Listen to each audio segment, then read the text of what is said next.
Give me the beat and the mic, give me the freedom to write, give me the vision to see my demons and beat them at night, give me the pen and the pad, give me a couple of stands, give you a percentage, but I'm taking them all in the bag, give me definitive and unlimited amount of people loving me and call upon everybody who came before me and tell them to come and tell me whatever they smoking, man, I'm sick. But I think you know that already. You call me evil, but how would you know it unless you live it already? You think you're better, right? Cause nobody's seen what you've done in the dark, but if I put your life in this light, you would crumble and fight to survive or die. But bitch, I fucking knew that already. I ain't special, but I specialize in making you feel especially stupid for judging a human while you sit at home and the whole world can't watch what you're doing or follow and hate all your movements. I ain't complaining, but I know the people who do it are sicker than me, and I'm sick enough I just might lose it. Yeah, you think you know me cause you double tap on a picture. I hate the fact that you judge me, it's driving me crazy, so when it's too deep I say fuck it and drown in some liquor. I write these verses in blood, I got chapters for dates, and my heart is a biblical scripture. And I ain't a prophet, but I can predict that you'll never catch happiness till you the picture. So please continue to laugh. If I'm a clown, you a circus act, but now I rap it's in a surgeon's mask. Cause I place every syllable in a deliverable fashion from first to last, and cut back with a message that's hidden in melody, making them think and ask if I was the one on the table pushing, giving birth to rap. Maybe it was me, maybe you like all my music but don't really actually love me. Maybe you just want a picture, maybe you just want to see me cause you need some money. Maybe you think that I'm happy, maybe you think in reality liking my post is repairing a hole when it's actually shaking and cutting the soul right out of me. I think I'm sick, I feel a rush of emotion whenever I post up a pic. I got a problem, I'm in the studio rapping while this couldn't suck on my dick. She cut a hole in my heart, now I feel it with women who love me cause they think I'm rich. And if I be honest, I just was a bitch that I care, but I really do not give a shit. So what's your excuse? What helps you sleep?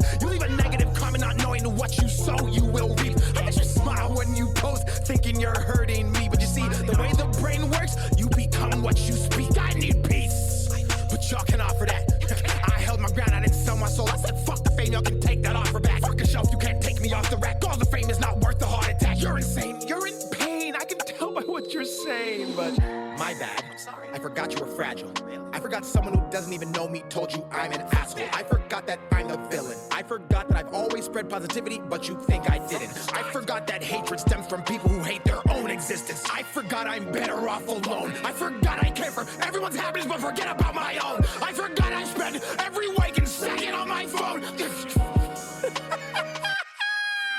Come join my circus. I'm recruiting. I'm taking everyone who passes judgment, bitch, that's including everyone who thinks it's so amusing to put me down while I'm pursuing the keyboard warriors that live online behind the screen. That's just an illusion. Come join my circus, you fucking pricks. I'll fuck you till you love me, then pay you to do some tricks. I don't need the doctor, I need a bag of nails and bricks to lay down on the floor, so if you fail to land a flip, you can feel what I felt when you tried to come sink my ship. Let me explain, you all help me financially gain. I spend my money on mental health books and read them just to control all my pain. I don't wear clothes, but bought this chain, and just like you, this chain is fake. I wear it to distract you from the blatant sadness written on my fucking face. What'd you expect? Did you think I was immune to what you were saying and didn't see all of the disrespect? Do you think I'm not human, have no feelings? Or maybe you think I'm fucking weak and now I'm pleading? Maybe you think I'm just too good and that I'm fucking cheating? Or maybe, just maybe, you're blind and the hate inside your heart clouds your eyes and your mind and your ears when I rhyme, even though we all know I'm one of the best of all time. Or maybe you're just a fucking bitch and I can't.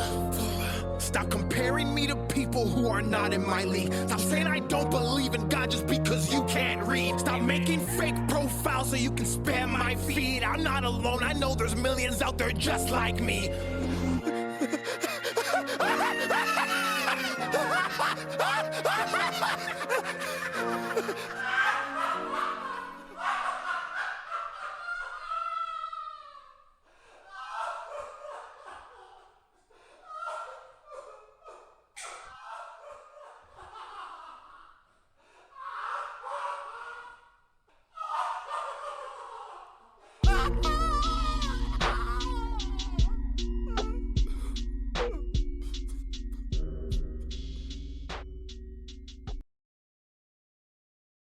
All right.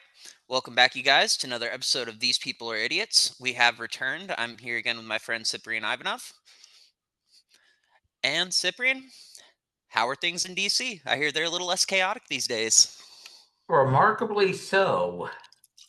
Of course, not everybody likes the quiet. Someone was saying, "Oh, I went to the park and there were kids playing, but there were also these National Guard soldiers." Gee, maybe there's a correlation. People feel safe having their kids outside when there's soldiers around. Yup. Yup. And I mean, not everything uh, is perfect. I mean, there was a string of 13 days that was without a murder that was finally broken, but this is murder season, and we haven't had as many murders as we would normally expect. Yeah.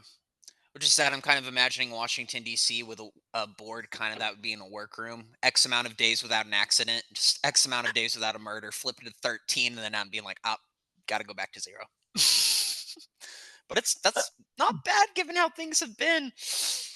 Well, no one would bother with that side because they'd be flipping it constantly. God, there's a part of me that's like, has been having like moral quandary with this, honestly, because like guy like me when I'm younger, teenager, I'm watching Alex Jones, I'm watching all these people, and we're talking about how one day the military is going to be ushered into the United States of America, and how by the time there's military on the streets, we're all going to be completely normalized to it. We're all going to be asking for it. We're all going to be begging for it. And that part of my mind makes me question a lot, but I also kind of look at the overall effect, who they're actually going after. A lot of the Black Lives Matter crowd who are screaming, the police are liars, the police are liars, they're fudging the numbers, should kind of be looking at this and being like, hey, the president of the United States is saying that the police departments have been lying to us and is willing to take action on it. Isn't that what we were begging for? You know? I don't know. There's just a lot of thoughts with it. Well, I mean, yeah, at least in DC, the police have been fudging the numbers. And guess how I found out about it? The police union complaining about it. So, uh, a bunch of people vote for BLM-backed city council members. They end up changing the laws. Uh, Gangs get out of control. Gangs end up shooting other people, either rival gang members or innocent people caught in the crossfire. Yep. And then residents get upset and angry. And cops get upset and angry of, hey, we'd like to do something about it. You're not letting us. Uh, and then, oh God, the voters are angry. Well, the voters are complaining about crime. Well, no, they don't really care about that. It's something else. After an election cycle, okay, they actually do care about that. Make the numbers go down. I don't care how you do it. Police commander, okay, I'm not going to get promoted unless I change these numbers. Okay, armed carjacking, make it motor vehicle theft. Attempted murder, assault. Yep. And it's funny hearing it like that because I work at a place right now where our higher ups are telling us to lie about numbers. Like they're telling us to tell the systems that certain products are damaged when they're not damaged. They're telling us to put in all these lies and codes. That way, it'll beef up their numbers and they can get that promotion and keep their job because there's been a lot of chaos in my workplace. And this is kind of not any different. It's everybody's human. Police are human, and humans are capable of making dumbass decisions for their own personal interest at the expense of everybody else. Welcome to DC. Uh, God, welcome to America. It's fucking everywhere. Like I went to jail 2 weeks ago, like I mentioned on one of the earlier videos, and there was cops and prison guards that were really nice. You could sit there and have a conversation with them, and then there was others that were complete fucking assholes. Where you look at them and it's like, what the fuck have you done in your life? Probably some really shady stuff. It's always a mixed bag. It's when the bad side of that mixed bag is held accountable and you can uplift the good that things start to change. Yep, that's basically a huge chunk of life. Hmm. A lot of the times, the biggest problems aren't ones where there's nothing trying to fix it. It's that the parts that are going wrong are just a little out of whack. And so the parts that are trying to fix it just aren't strong enough to keep the everything from sliding out of control. Yeah. Lose things a little, you have exponential effects. Yeah. And I'll use the jail example for that because, again, I mentioned an earlier video, got arrested for public intoxication, had some drinks, was driving home, tire blew out. All of a sudden, my car's on top of a median, and the cops are like, okay, you've clearly had something to drink. You're going to have to go dry out. I was only supposed to stay in there for a few hours. I went to the Collin County Jail, and we had over 50 people that were in holding with me. So we're all sitting down watching Adam Sandler movies on the TV while certain people are beating the shit out of each other. It's a very interesting day. But, I was supposed to be there from like 3 in the morning to like 7, 8 in the morning. They were going to release me because no DUI, no nothing like that. It was a minor charge, it was a misdemeanor. So I'm in there with 50 plus people. Some of them have been driven in from Fort Worth, Dallas, whose jails are completely overcrowded. So that's why we're getting such a big population over here. And so we're seeing the daytime crew first, and they're talking out their ass and, oh, we're going to get you out of here. We're going to get you your arraignments. We're going to get those people who need to get out of here as quick as possible. And they showed us the folders that they had to go through. And we're like, cool, cool, cool. All day, me and 50 other plus people in that jail are sitting there like, what the hell? Because those folders are just sitting on the desk while they're watching basketball games, playing on TikTok, playing tag, flirting with each other over at the guard station. And we're just like, are we ever gonna get out of here? And by the time the night crew came around, this guy's like, yo, my name's Sergeant so and so. Look, clearly most of you should not be here right now. So we all get an uproar. We're like, yeah, what the hell? Like, what's going on? And he's just like, they didn't want to do their job. He's like, we've had this problem with the day crew constantly. He's literally bitching about his work to the people in the jail. He's like, they don't get things done. Like, we've been left with a huge stack of folders that should have been done hours and hours ago. We're behind on this. We're behind on this. We're going to do everything we can to get you out of here. And the whole night, they're just frazzled. And it was a nice crowd of people. Like, the attitude in the prison guards, for the most part, kind of changed. Like, the people were nicer. They were more professional.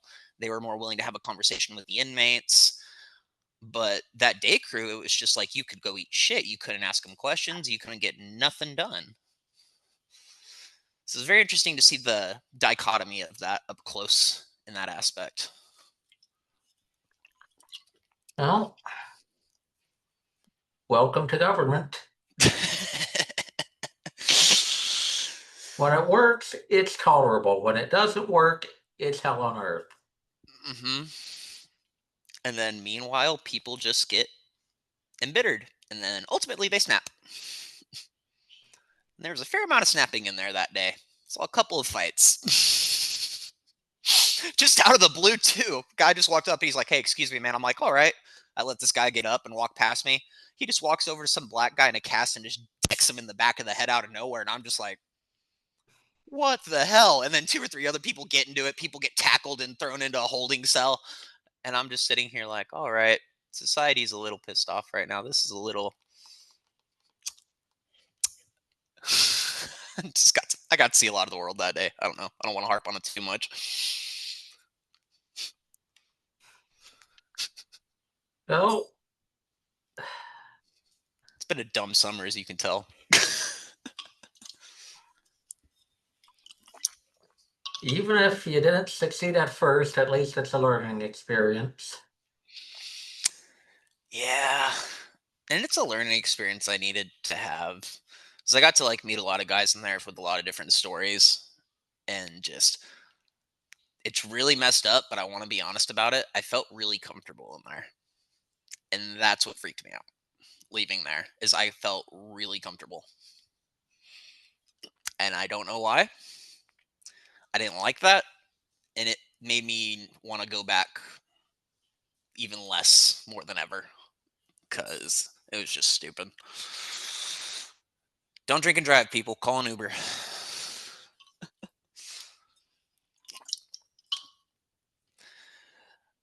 Man, well, not to harp on that one too much. Do you want to talk a little bit about what happened in Minneapolis? Oh boy. Yeah. So, oh, I can't remember. Was it a week ago now? I think about a week and a half. Okay.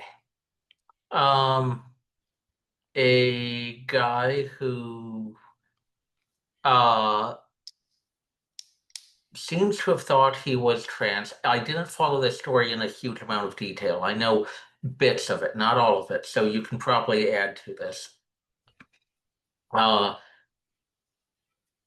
was told he was trans.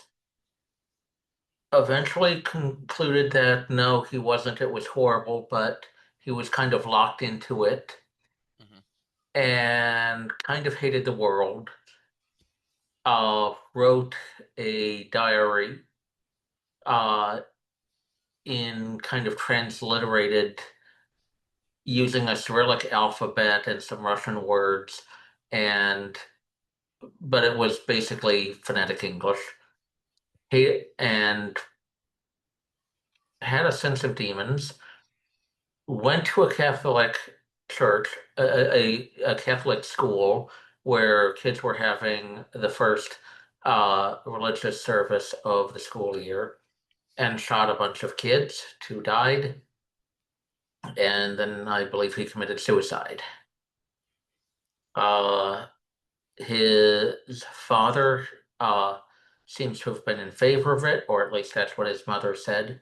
His mother divorced his father when he was 18 and moved to a different state. So, Might I add, his CIA father. Just throwing that in there. High up in the CIA and the DoD. um, there's another aspect in Minnesota. It's almost impossible to get a psychiatric hold. So, if his mother believed that her son was a danger to himself and others, there really wasn't that much she could do about it. Doesn't Minnesota have red flag laws? Or is it not one of those Probably. states? Because the way I thought the red They can flag take away laws your were, guns, but they can't hold you just because you're a danger to others. Or the law is on the books. It's ineffective. okay, that makes sense. His mom's acting really, really suspicious about it right now. Well, she tried to leave. Uh, Now, was that before or after a bunch of people started threatening her? I don't know. She It's retained a also lawyer, which frankly is one of the best things she can do because you've got a bunch. She's stressed. She's not going to communicate effectively. A lawyer would probably help her with that. And yeah, then if there's a criminal investigation, there's probably going to be a whole bunch of questions the cops have. And if people higher up in Minnesota want to blame her for everything, how is he going to navigate the legal system? So that's true. hiring a lawyer is not a sign of guilt. It's just a sign that the system sucks. Fair enough. And I think that the mother is a victim in a lot of cases. Now, the 20 people that got shot, those are the main victims here. Those are the main victims who they're the ones dealing the blunt of the problem. But I also feel like the mother was a victim in a lot of ways, and I feel like Robert was a victim in a lot of ways. And it's kind of like I'm looking at this guy, and at first I was really fucking pissed off. But have to like look at these people and see a little bit of myself in them. And it's again, you got this kid could have like gone and had a conversation with somebody, reached out, talked to somebody like Buck Angel. Instead, you get manifestos and I'm going to shoot up the place. It's I think this is qualifies as the first openly detrans shooter, if we're going to use those terms. Because while there may have been gender confusion or resentment with the other shooters, I don't think they at least said anything about it publicly, unless that was something that the media was trying to hide, which is also very possible. But it's getting locked into an identity you can't get out of. Like I did that video on my time in the occult and split personalities and alters and how I was talking about how other people are doing that. I think that this is a really good example of it. This was ROGD randomly out of the blue. The teenagers that he was friends with in high school in a small circle were like, he never expressed gender confusion. He was always just throwing around Nazi salutes and screaming about the Jews. And that was like the kind of kid he was in high school. So this just kind of came out of the blue. And in his manifesto he's talking about how he would it was either his manifesto or his video, because they've taken it all down, so you have to get it from more secondary sources now. But how he would dress like a woman and look at the mirror and look at himself in complete disgust and then changing his name from Robin to Robert, how at that point, even though he wanted to be called Robert, his friends were so locked into, no, this is Robin now, that solidified him in that identity to where he's like, well, my friends think Robert's dead essentially. No matter what I tell them, they keep calling me Robin. So now that he's put out the lie, others are living in the lie, creating that bubble for him. And there was a lot of like resentment towards his mother, but I feel like what his mother said was kind of right, and I think she was a good mother in this case. She's just kind of looked at him and said, one day you're going to be embarrassed by this. Essentially, you're not trans. You're going to look back on this one day and you're going to regret it. Was it the nicest way to put it? I don't know what she actually said, but it seems like maybe mama knew best in that moment. But simultaneously, it seems like there might have been some encouragement on her part to have this transition done to where even though she had these feelings, society had her so pressured that, oh my God, my child's going to hate me if I don't follow through with this. And it's, Well, I'm sorry. Minnesota also threatens to take away the kids of parents who refuse to endorse a trans identity for their kids. Yep. So, did she have much of a choice? Probably not. So, part of this tragedy is a result of the state making it hard for parents to urge their kids away from dangerous courses of action. Yeah. It forces them into that situation. And it's something I've seen on my end personally multiple times with people in my life. And it's not good. And I know there's a debate right now to whether he even had any medicalization, because I guess in order to change your name on the form, you have to present some form of transition by a medical doctor. But I guess those were never presented. So there's a debate to whether or not that estrogen or anything like that had any role to play in it. But even just changing your identity is a high degree of psychological stress. Yeah, you're killing your old self. You have to do away with all of the old. So, by presenting it as if it's more authentic, it ends up pushing people towards engaging in highly stressful behavior. And well, not everybody deals with stress in a good way. hmm Especially when this community is like the most anxious. That's what these shooters keep putting in their manifesto. I think this one, they said something along the lines of, I need to get this done before my anxiety prevents me. And then with the Tennessee shooter, I believe it was, may God give me strength over my anxiety. Like these are people that are already at the edge by the time they decide to transition. It's why they decide to transition. It's because they're on the edge. And then it's one of their last ditch efforts to reinvent themselves. And psychologists are told to treat uh, the anxiety as a result of gender dysphoria rather than causing gender dysphoria, hmm uh, or simply being independent of gender dysphoria. So the result is if a psychologist sees someone like that, they can't deal with the anxiety by itself. They have to first endorse transitioning, and then maybe they'll be allowed to deal with the anxiety or other conditions. Yeah. Plus, with the way psychologists are taught, they're not able to detect red flags because they just have no basis of understanding for anything in that space that isn't all bright, fluffy, and filled with rainbows. It all has to be positive all the time. They can never see someone as wanting to axe their body part, committing self mutilation as this could be a sign that something worse is around the corner. So yeah, this is a personal tragedy, an atrocity, but institutions had a major role in at least disabling the warning signals. Mhm. And it's the institutions, but also the fucking air quote trans community needs to knock it the fuck off with this rhetoric. This whole we need to kill all the politicians we hate, be gay, do crime, be trans, love Satan, all this stupid.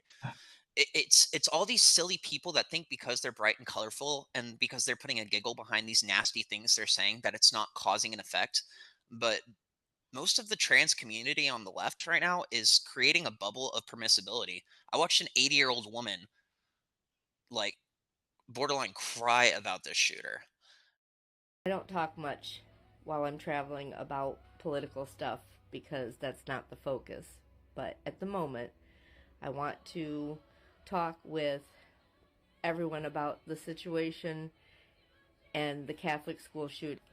That poor girl who attended the school and went in there and shot up the school after transitioning and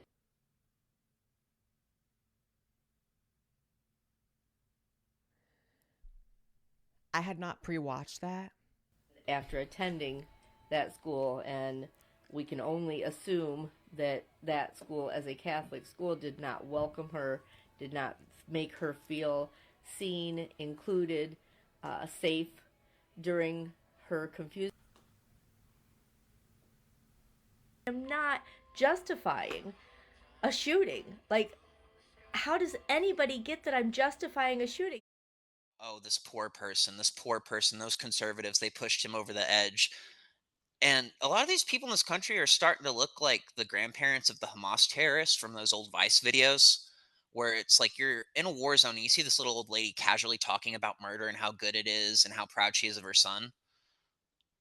This is just a white man's jihad. That's all this fucking is, and the culture to permit it is there. Well, uh, I used to be a Scientology watcher. I was never in Scientology. I studied it in order to understand how cults work. Trans activists seem more dangerous as a cult than Scientology was. Yeah, Scientology, at least it's limited to the compounds and the events, and you can deny an invitation, but it's parasitic at this point. It's everywhere. It's in the workplace, it's in everybody's family, it's in everybody's friend circles. It's just fucking everywhere. You can't escape it. It's uh, and what was that? It's there's trans activists basically threatened a lot of medical institutions to the point of one presenting WPATH as a legitimate medical organization rather than an activist pressure group, Yep. and also intimidated a bunch of doctors who tried to sound warnings about what was going on. And one of the doctors at John Hopkins even pointed out, yeah, we knew this stuff wouldn't work, but it was restarted, and I believe it was for profit. Yep. So there are people who profit off of failed medical ideas, which I consider trans to be. Hmm. And the result is a lot of people are suffering strong medical side effects, and their mental health issues are being left untreated or aggravated. Yep. And then they're just they're moving on to the next thing because not to detract from the trans thing so much, but I went to go see a movie yesterday. I went to go see The Naked Gun. And I like to get there early because I love to watch all the trailers and the behind the scenes and all that. And I'm going in and I'm expecting to watch Maria Menounos give me crappy movie trivia, right? The standard thing you watch before movie shows. Went through about 7 Ozempic ads. Not Ozempic, but like weight loss medication ads and Ozempic. And there was nothing about movies. There was nothing about TV shows. It was just basically the movie theater screaming at me, "Hey, you fat piece of shit. Have you tried this?" And I'm just sitting here like, all the mental snaps that have happened with this, with antidepressants, anti-anxiety, SSRIs, they're just keeping the train moving, and everybody's just snapping along the way. It's like if we had AR-15s around the time when people were being lobotomized, bet your ass people would be mowing down people with AR-15s after getting those things done. It's these things destroy people's minds. It destroys their social circle, and in some cases, things like anti-anxieties, antidepressants can be good. but I can speak from experience. A lot of time, antidepressants make you want to fucking hurt somebody. Sometimes anti-anxieties shut you down for weeks. So it's like we're playing a dangerous game with all this medication.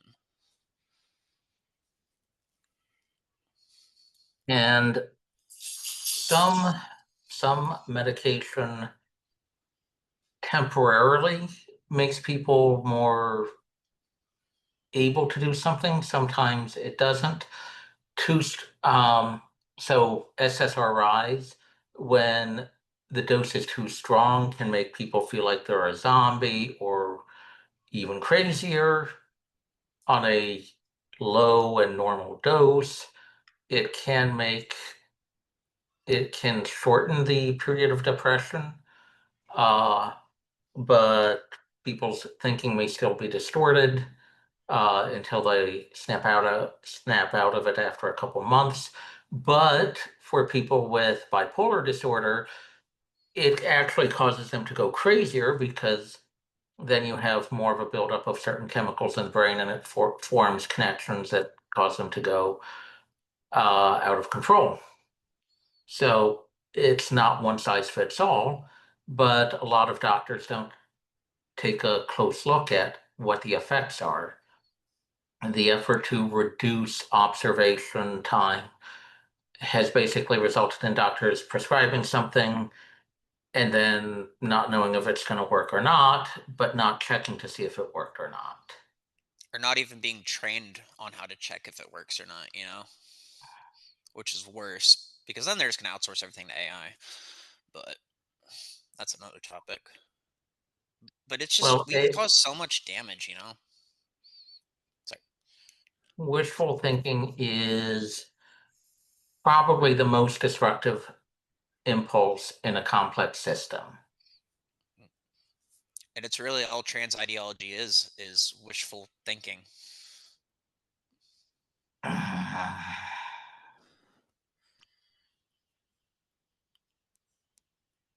I think there's a fair degree of sadism in there, but that's probably mostly just because I'm so angry at the activists. No, I mean, let's talk about the sadism because I used to hang around these people constantly. They are sadistic. It is very, very rare that I came across a transgender individual who was of sound mind and of sound body. A lot of the times there is drugs, there is alcohol. Most of these people have broken familial lives. And when you're in a place like Eugene, Oregon, where a lot of these people become activists, they get angrier and angrier and angrier. And when a lot of them decided that activism wasn't the thing for them anymore because it got too scary or it got to be too much to think about, they decided to go off and follow their life's path. A lot of which had to do with things that were a little more humanitarian, dealing with homeless, dealing with youth, dealing with kids. The amount of these trans activists I know who completely went off the deep end, picked up a new identity, and said, I'm going to go do something better for society now, even though I'm completely broken, it's an abysmal number of people. And if they were actually helping people, it's okay, here's a tragedy, maybe people can help others even if they can't help themselves. But is that actually what's going on? Sometimes, I mean, in the past, yeah, broken people have managed to help other people. But when so much of helping other people involves judgment, Mhm. then I become more skeptical. Yeah. And like so many of these people that went off to do this, it's still them on the utopian bandwagon. Because I've talked to a lot of these people post Antifa, just kind of being like, "Hey, you have any regret for what we did, or does it, in hindsight, does it feel fucked up that we did that and said that?" And they just act like they've caused no damage. It's just they were teenagers. Oh, I was young. Oh, I just had some views that. Oh, I've grown. And it's like, no, you haven't. You have more scars on your body now than ever, and you're now calling yourself non-binary. You have not grown. it's and it's just so bad. And I don't know. A lot of it had to do with the fact that I was spending a lot of time at the queer bar, so I got to see it very, very often. And as my views changed, watching a bunch of people who used to completely respect you suddenly turn on you and look at you as a monster, it just kind of goes to show how far the tolerance is. Like I used to walk in there all the time with my black bandana, black jacket, it's decked out like I was going to a protest, right? and I could be walking through with the mask, and everyone's just like waving hi, you know, being chill. The second I decide to come in with camo and an American flag, ho ho ho, that was a fucked up night.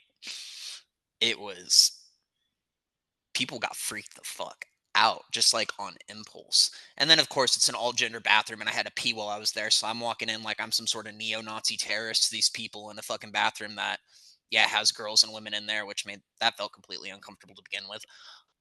But when you gotta pee, you gotta pee. There's nowhere else to pee in Eugene because all the bathrooms are locked down because of the homeless. But to watch that psychological snap just off something merely as a tire, you know, these people aren't healthy. They aren't sane. They fucking hate white people. They fucking hate America. And the thing with the shooter, with the Minneapolis shooter, though, where it kind of makes me feel psyop or just complete confusion on this person's case, you have anti Semitic comments like 6 million wasn't enough, more gas for the Jews, stuff like that. And then you had anti-Islamic statements, but you had Islamic lettering on his rifle, you know, and then you had like kill Donald Trump. It was just like this How person picked every group of people to make a statement against. how now I haven't looked at that closely, but I can see two possibilities. One, they just they know that they're going to have a lot of attention on them and they just want to cause chaos, so they do something that will make various sides blame the others group from them, and it's just going to feed the cycle of distrust and hate. So even if they die, they end up causing more chaos. Another aspect is there are melodramatic, polite words. They're melodramatic. They like a fierce statement, whether or not it makes sense. They're not in a mindset of trying to have everything fit together. They're in a mindset of, yeah, that's dramatic. I'm going to copy that. Just like Antifa. So I get that.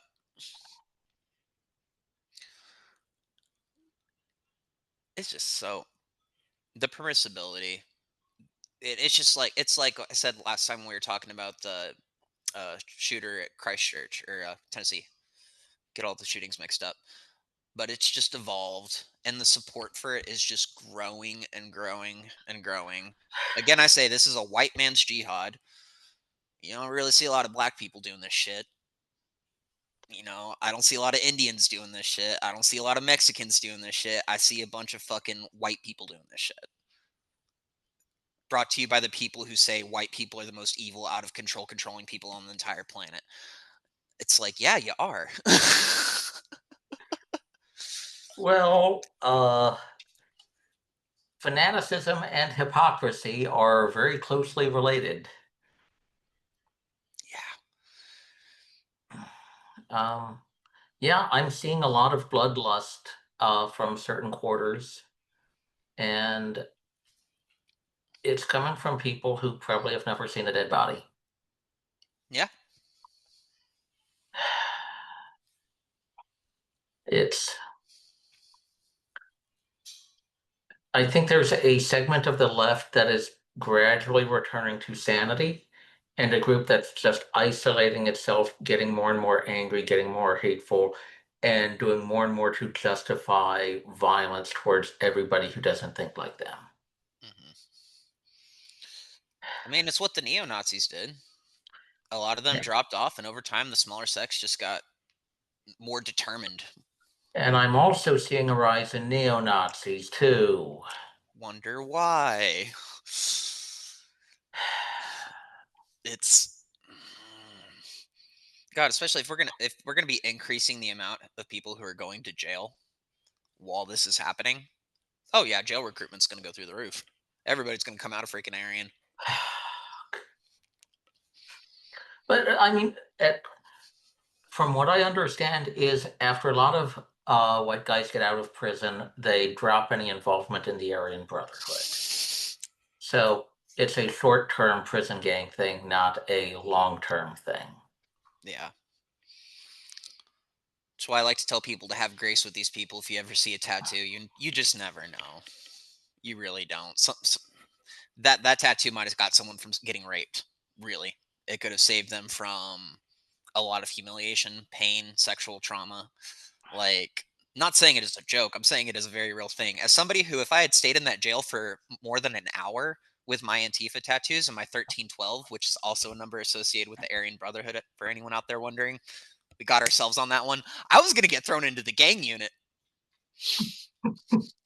Bet your ass I was bugging the cop every 5 minutes. He's like, don't bug me every 5 minutes. You're not getting out of here. I'm like, word, I'm going to talk to you every 5 minutes. And eventually he got so badgered, he just like literally got a guy to come get me out. But I was like, I can't go in there. I can't go in there. I can't go in there. Is there a problem here, officer? You know these guys? Yeah, I think I've seen them before. Oh, yeah? These two boys, they're actually pussies. Yeah. This guy's messed up. Do you want to take them downtown, feed them to the boys? Oh, my God. These boys would love these guys. Thought you could fuck around a little. Now look at you. You're about to be a guy's fucking fleshlight. Little caked up white boy. Oh, no. Yeah, you're going to have to join the Aryan Brotherhood. You didn't think that was going to happen. I don't want to join the Aryan Brotherhood. Well, it's either that or you're a cake boy. I don't want to be either. You're either going to be a cake boy or a Nazi. Oh, my God. You guys are going to be jacking off to cartoons that some fucking retard drew. While your butts leak with criminal jizz. All because you guys had to act up on Votech Day. No, I'm dead. I'm dead. Like, they had the picture, the tattoo, and everything. They were ready. I was like, shit. Try to explain to some of them what I do in my podcast, hoping it would help down. I'm like, yeah, that's my past, and I speak out against that and communism, and really appreciate what you guys are doing. I'm sorry I'm here. I made friends with some of them. Fuck. So yeah, people want to think about what they're doing. If anybody out there is listening to this and they have a 13 or even an ACAB out there, I have a whole list of white supremacist tattoos that I want to avoid making sure I ever tattoo on anybody. And I just look at all the symbols and I'm just like, half of them look like Black Lives Matter. As a great man once said, it's a trap. Have you thought about covering up your old tattoo? That's a discussion we can have. Let me go to the restroom real quick, and then I'll be right back, okay? All right. So you're looking up Eugene, Oregon Antifa sticker, and the one you're looking for, it's going to have a fist with a KKK hood hanging out of it.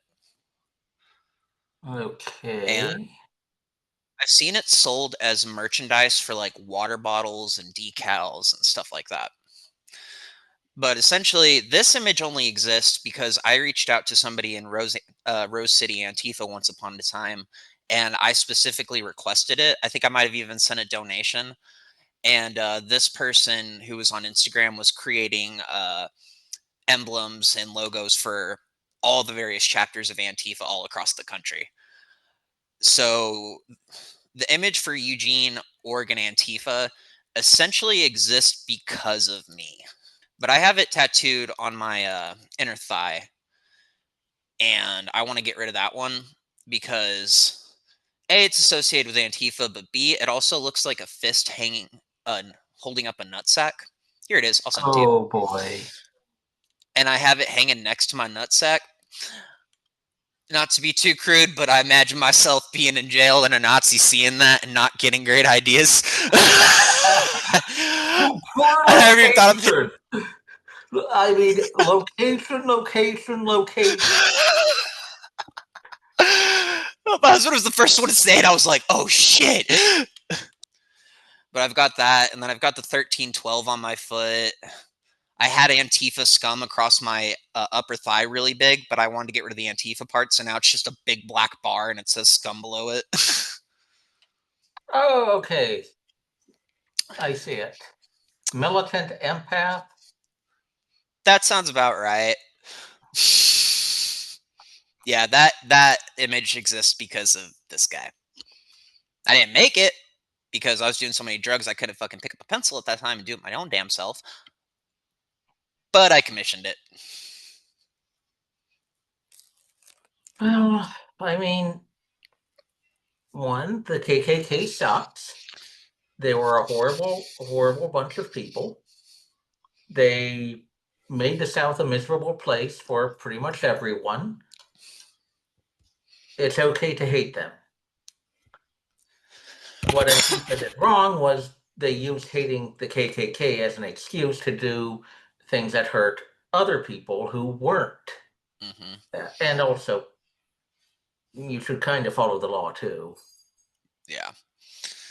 And to be sure, like the KKK and the far right, they got involved in the Oregon protests a lot of the time, and all the conservatives were just like, "Get out of here! Get out of here! Get out of here! We're not dealing with you." And then some would be inviting, but yeah, that's if you look at those hoods and who we were really going after, those KKK hoods aren't meant to represent the KKK. It's meant to represent the American people.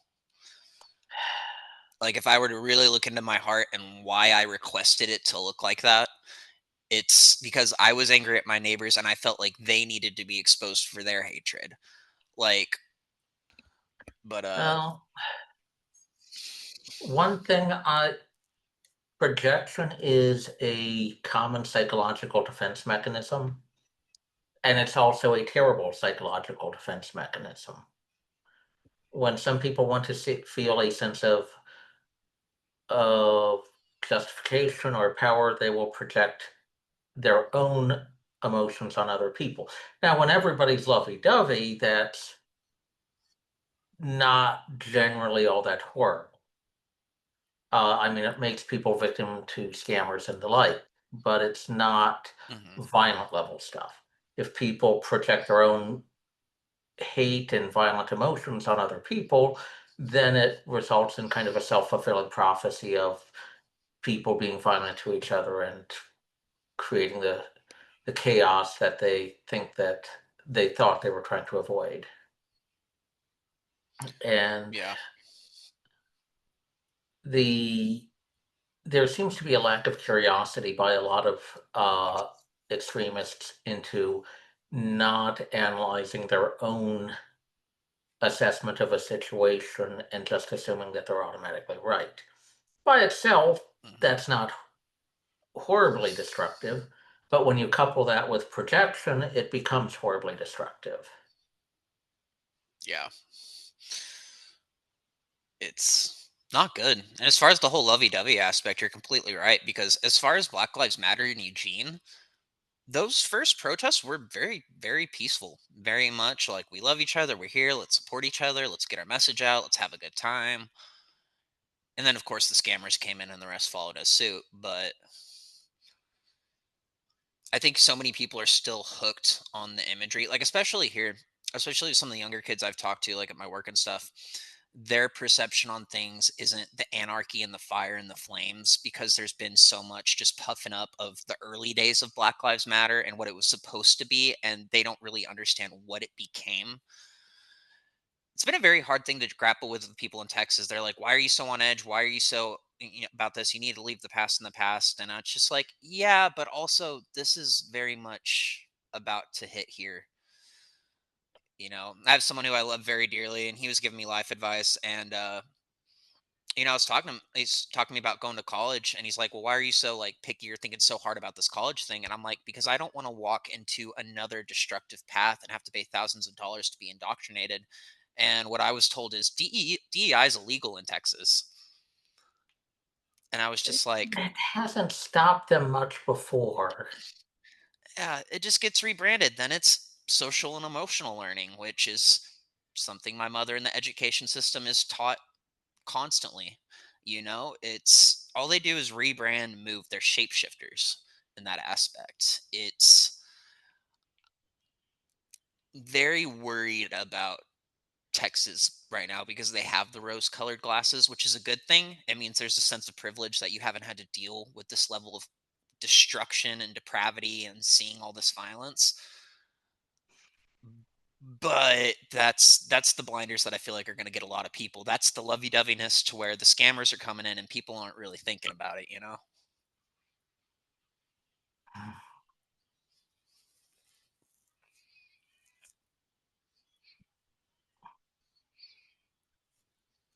I Yeah, Also, as bad woke as isn't oh, sorry. woke isn't dead. It's it's slightly on the back foot, but bad things can keep on going on. To quote Robert Westman, I am the woker. Why so queerious? Dude, I think there's a lot more to this whole clown world aspect than people realize. I think my own story with psychedelics and my own things that I've seen in the occult, there is this clownish demonic essence that I literally believe is bleeding through people's psyche, and it's creating a literal clown world. It's I mean, these Can people just you want to be the Joker. It's can you access Twitter? potentially. I don't have a Twitter, but let me try. Yeah, we live in a Luciferian nation. There's actually a lot of debate right now that the reason that the military is being deployed in DC, or at least something that's happening with it, is they're actually going into the Masonic tunnels and the underground structures in DC. And that specific areas they're targeting in other cities also have these tunnel systems. Maybe even Portland, their fucking Shanghai tunnel system. Who knows? There is a satanic cabal of people that have controlled this nation from the shadows, and now like why does a freemason dude, I've had 4 freemasons try to talk to me these past 2 months. 4. That has put me a little bit on edge given everything that's been happening. They go for this is what they hone in on, and this, which is another one I want to get rid of because I didn't mean to put a freemason symbol on here. It just kind of happened, so they ask about that one a lot too. But these people who've gotten this power and who've gotten in the highest echelons of the government, the ones who get to go to Epstein's Island,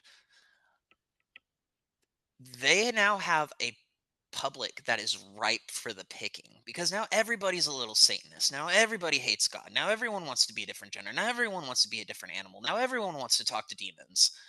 And now they're using those same tactics to uplift these people in society. It's using all this liberal language of, well, we're not going to discriminate against tattoos in the workplace. Sounds fantastic. As a guy with tattoos, I kind of like that. But then all of a sudden you're walking around and everyone has a pentagram on their fucking face and everyone has a fucking 666 and a this and a that, and then it becomes the cool thing. It's become such a depraved culture that prides itself, even if you don't worship Satan directly, if you hate God, it's good enough. And then people don't question when CDC officials like this are coming in, or they don't question when the BDS bears with the demon eyes are getting sent to little kids, or they don't question when 15-year-olds are literally giving each other blowjobs and genderqueer. Shit that you see online that makes you feel like, holy shit, I need to get rid of this computer. This feels illegal as shit. But it's not.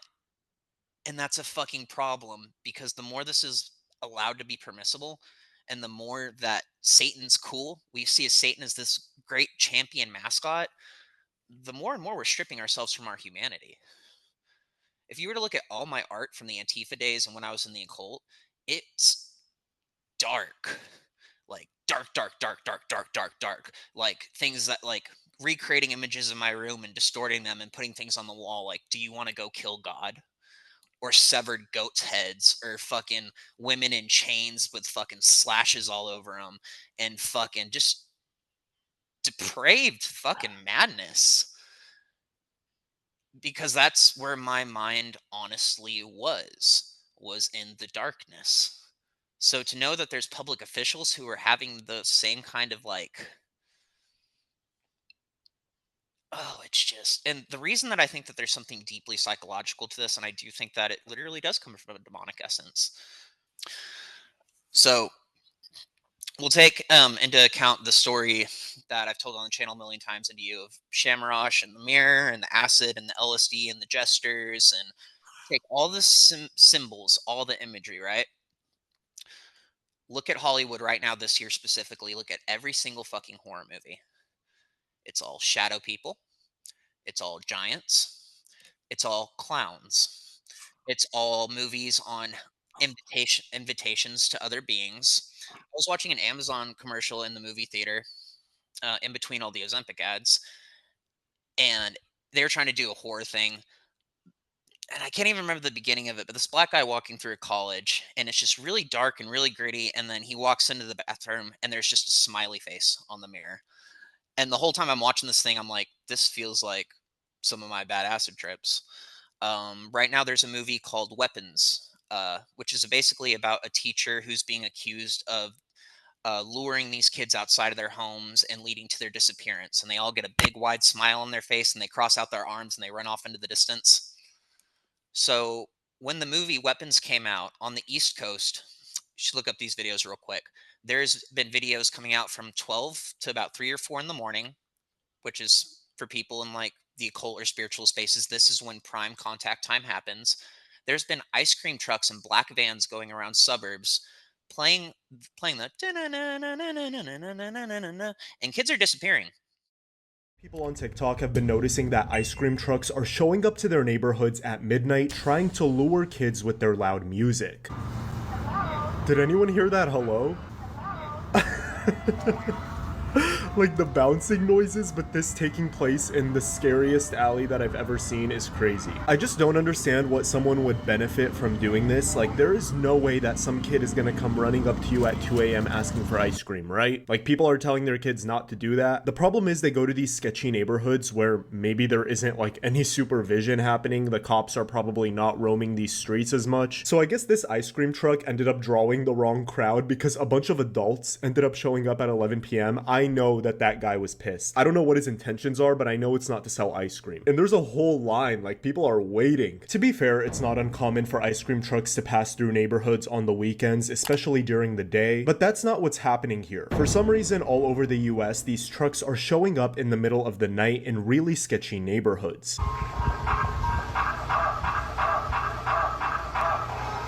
Honestly, this guy gets a pass because the beat is fire, but this looks like the same exact truck from the previous video. The way that they're just parked outside of that complex, I would call the cops. Not because I'm worried about what they're doing, but because of the noise. Like, people are trying to sleep. A lot of these trucks don't even look legit, and it looks like some guy just took his van and put LED lights all over it. But users are claiming that these trucks will stay parked in the same spot for upwards of 15 minutes, just looping the music over and over. Allegedly, there have been a ton of reports lately of kids going missing in Virginia, as parents are sharing Ring camera footage of these trucks driving throughout all hours of the night. I don't know how true this one is, but I guess this kid decided to go get the ice cream in the middle of the night and they tried kidnapping him. What are you doing? No, you're not kidnapping my son.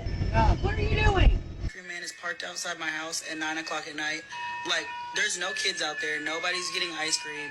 He's just sitting there playing his loud ass music, and he's been there for like 15 minutes. That's the scariest part. All of the kids that are going missing in Virginia, like, why is no one talking about this? So this guy was walking in the middle of the night when he noticed that a truck was following him. Yo, is this shit not creepy? What kind of bullshit, bro? The ice cream truck pulling up at 9 o'clock. Dude, he is way too calm. Slowly creeping up. Yeah, I'm about to get kidnapped, bro. What the fuck? The top comment says survival instincts of a fart. Honestly, they're not wrong. I would be sprinting, if not calling the cops. And I guess this has been happening for a while, because this one was taken in May of this year. Dude, what are they doing? That is so weird. For some reason, this video is the most disturbing to me. Like, the way that it's driving so slow, very close to all of these driveways. I mean, it's like a horror movie, right? A better question is anyone recording the license plates? Am I tripping because I'm annoyed that the ice cream man is parked outside my house at 9 o'clock at night? Like, there's no kids out there. Nobody's getting ice cream. He's just sitting there playing his loud ass music, and he's been there for like 15 minutes. I don't know if it's because I'm in my garage with the light on that he thinks like maybe somebody's gonna come out or what the deal is. But sir, nobody's getting ice cream at 9 o'clock at night on a fucking school night. Like, dude, honestly, this person is so valid. First of all, close the damn garage. And in some places, it seems like the police are even covering it up to a certain degree. Now, let's go back to 2016, whenever Black Lives Matter started going downhill. It came out. All of a sudden, you had the killer clown craze pop up, which is something I saw a lot of. I saw clowns that were standing in the alleyways with balloons. I saw people driving in trucks with machetes and clown masks like it was the Purge, sitting out the back playing heavy metal music. Like, people all around the country were all of a sudden dressing like clowns and trying to go out and put terror into people. There was videos of people being chased with guns, with knives, and and then everything turned into a clown world. Well, there's a couple things. One, people respond to movies. They respond to pop culture. So if suddenly a movie comes out that terrifies a bunch of people who want to terrify people will copy it. Mm-hmm. Either by acting out parts or by posting videos and creating stuff that suggests that it's happening. Yeah. So is it in response to the movie? Could it be a viral marketing campaign? Who knows? Well, the movie's just one aspect of it because, having been on the streets a lot, it's all very purgy. People love their mask, they love their smiles, they love their paint. There's like something psychological going on with this mix of imagery that people are drawing on, addicted Yes. to. People find clowns terrifying, or at least a lot of people do, because a fake smile is automatically a warning sign. So anytime there's a fake smile, exaggerated colors, that triggers a lot of human defense mechanisms. Mm-hmm. Anytime people are acting anomalous is a red flag. So a lot of what horror movies do, and what a lot of people who try to imitate them do, is copy fears people have written about, observed for hundreds of years. People have found clowns scary for hundreds of years. Mm-hmm. Sometimes eventually they make a few movies about it. The public gets terrified, then they get bored, and then a generation or two happens. Then they make a bunch of movies about it again, and then people start copying it again, and then they get bored and move on. What I think is unusual now is that there's a lot of people with kind of a void in themselves, so they are more desperate to mimic those movies, more desperate to mimic black magic or evil things than they were before. And I want to step into the demonology side on this because I know this isn't much of your territory, but all of that being 100% correct. So, more the occult side of this. If you go back to the days of Noah, essentially, the flood was put on earth to wipe out God's creations before, the abominations, the Nephilim. It's believed that these watchers fell to earth and that essentially some of them went to go help Noah build the ark. And there's this whole rebellion aspect. And then God essentially wipes in the flood. Noah has to usher in a new era of humanity. There's a different side of that in the book of Enoch that focuses very heavily on the watchers. Now, the Necronomicon, a lot of that is astral worship. A lot of that is summoning the watchers, these beings. But what these beings are, these Nephilim, are considered to be really, if you go down into cryptid demonology territory, was that these were the actual giants. This would have been what Goliath would have been. Oh, sorry. Two things. One, the Necronomicon that a lot of modern occultists use is a fake. Mm-hmm. There were three versions. The most famous is the Simon Necronomicon, but it was basically taking a few different sources, copying some stuff from the ancient Assyrians, and saying, yeah, this is a Necronomicon. Mm-hmm. It's a fake. When Lovecraft was writing, there was no Necronomicon. He made it up. Now, are there people who are going to think that, okay, there's some stuff from the ancient Assyrians in the Simon Necronomicon, so there may be something to it? Okay, but it's not necessarily the Necronomicon. Absolutely. And the way I see it from my own personal experience, because I don't think the Necronomicon caused any of my hauntings or spiritual disturbances, but it's what you put into it, right? And I think that what the Necronomicon actually is it's essentially disrespecting all of these. The book itself will tell you, oh, did you freeze? You froze. The second part is the Book of Enoch did not come from Enoch. No. So there's a lot of people who find it very interesting, but if the attributed authorship is already wrong, how reliable is it?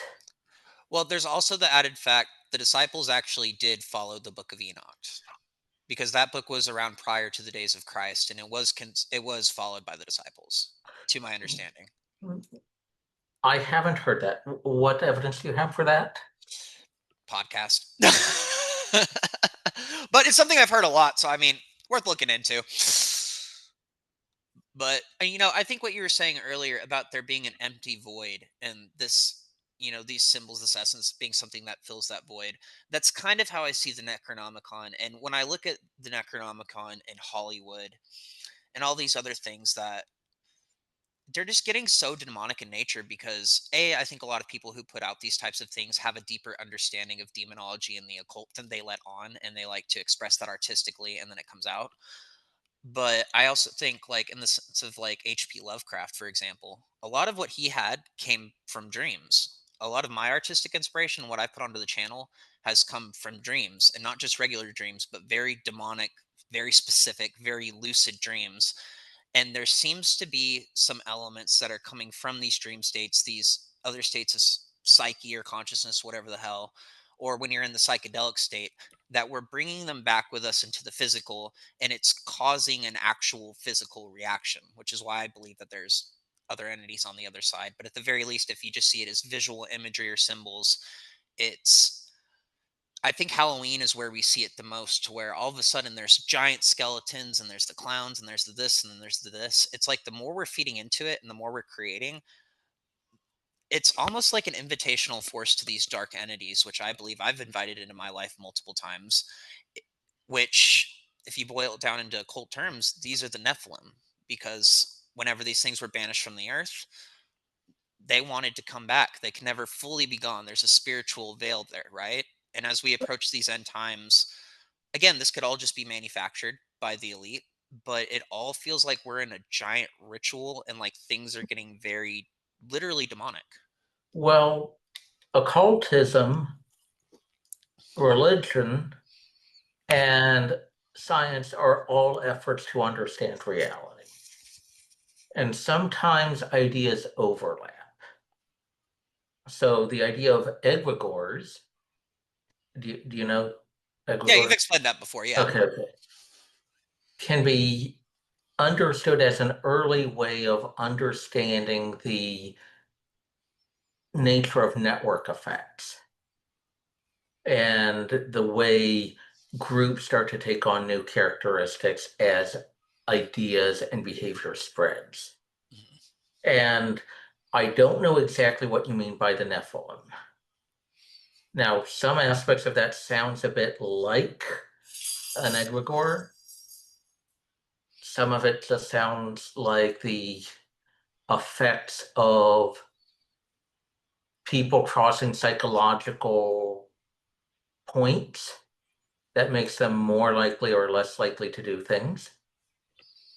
And some of it sounds like they are personalities with goals, internal goals.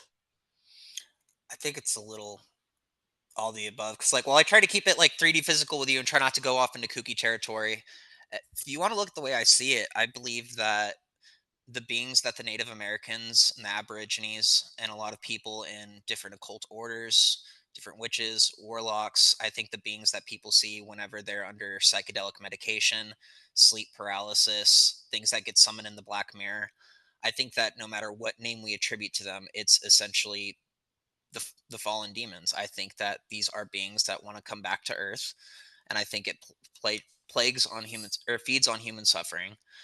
And I really believe that there is a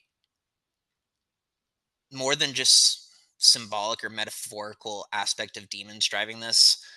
As far as my beliefs and why I've kind of started decided to turn back to Christ, is I do believe that there is an actual demonic force driving this.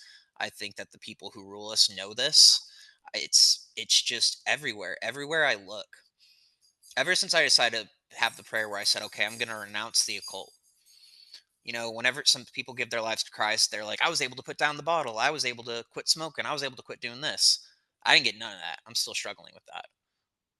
but I see Hollywood especially very differently to where I can't even like watch TV a lot because I'm just like, all I'm seeing are clowns, shadows, hat people, sex, rape, just every sinful thing you can possibly imagine. And then you go to like the kids sections of this shit, and it's just clowns and demons and fairies. And you look at the context in which a lot of it's created, and especially with modern horror and sci-fi, they're getting very quantum with it. They're kind of like, it just feels like everywhere we look, there's just this darkness laughing in our face. I'm at the movie theater just hoping to like watch some good movie trailers before Naked Gun, and I'm sitting here through 4 or 5 minutes of a fucking polyamorous three-way while there's kids in the theater, and I'm just like, it's all just stuff meant to give in to depravity. I think when it comes to horror, I think they're literally teaching people how to open doors. It's the reason I picked the Donnie Darko clip in that video I did on the occult wasn't just because, oh, I feel like this will be relevant. It was like, I could fucking cry if that feels so relevant to me from the things that I've seen tinkering with my mind, doing these drugs, talking with myself, talking to other things, to where to a sane person it would sound fucking crazy because it's like, God bless everybody out there who's not engaged in that. You can't possibly imagine it till you're there, until you do have an entity in your head saying, the end is coming. You have an important role to play. We have to understand this. This is what you have to do in order to get this. Those are literal thoughts and projections that go into your head to where, the more I'm talking to Larry, same shit happened to me. And it happened to happen at a time where we were both tinkering with the occult, living next to each other. And the first voices that ever came into my head, Larry's trying to kill you. He's going to bury you. He's going to murder you. He's going to do this. And then I would hear conversations outside my apartment where Larry is talking, and this is in my head, not the actual Larry, but constantly, every day, morning, day, night, how he was going to kill me. To the point where I stopped talking to him after hours and hours, and all this time that I spent with him having these great conversations about love and light and how to get away from demons. And then all of a sudden, I start playing with the demons, not knowing how deep into it he is too. And then from there, the voices would just tell me what to do.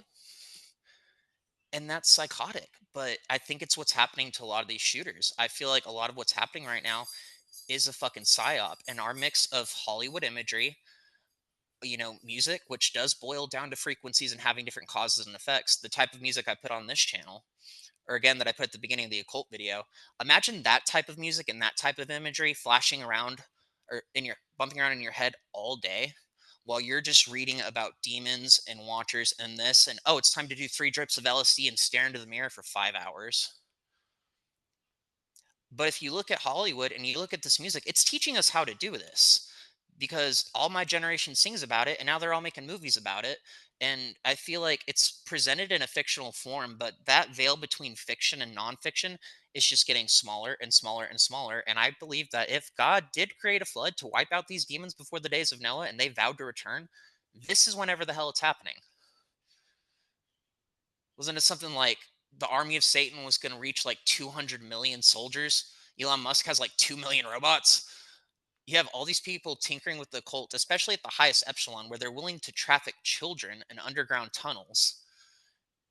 Again, it's not just about sex. It's about what else can you do with these kids? What else can you do with the terror? What else can you do with their body parts? Because so much of like hardcore Satanism, like O9A stuff, it's how to cut up a child.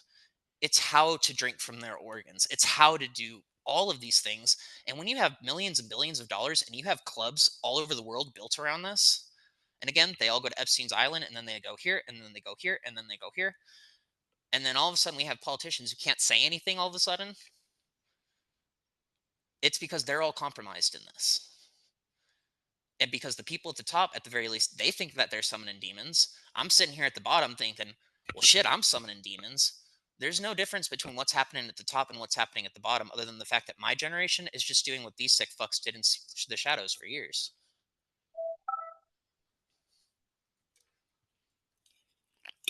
And I perceive this a bit differently because I'm a bit of a skeptic. I don't assume that there's a direct physical manifestation of demons. When I see a lot of people, elites doing crazy stuff, I perceive it as they are mocking people who are worried about Satan. They're mocking people who are worried about social propriety and worried about about not disabling certain psychological barriers to bad behavior. I perceive it as mockery born of complacency rather than a plan for getting people accustomed to bad behavior. However, whenever you have radical political changes, you also have a lot of people who try invoking demons and stuff like that. I don't think it's any coincidence that the Nazis were into the occult back in the 20s and then 30s, or that occultism became a bit more popular in the 60s. Yeah. This all feeds on Nazism. It all goes back to the 40s. You know, all the UFO lore, all of the modern incarnations of it, the new orders, NASA wouldn't exist without the Nazis. We wouldn't be able to go to space without them. But their idea we had an American-made rocket that was almost ready to go, and then when the Soviets launched Sputnik, we took a German-designed rocket and sent it off immediately rather than waiting a couple months for our American-made rocket. So we had stuff that was already happening. We didn't take, not everything America did was depending on those German scientists we grabbed. But it's their work that we built a lot of it around. Because yeah, we had it, but who did we go with? And this is goofy and it probably means nothing, but have you heard the T-minus theory? So where if you take NASA and you rearrange the letters to where they're like T-minus 3, 2, 1, T is the only word missing on NASA from the word Satan. So that's when the T joins the rest of the letter, and then the phallic symbol shoots into the sky and penetrates the heavens. I heard that and I was just like,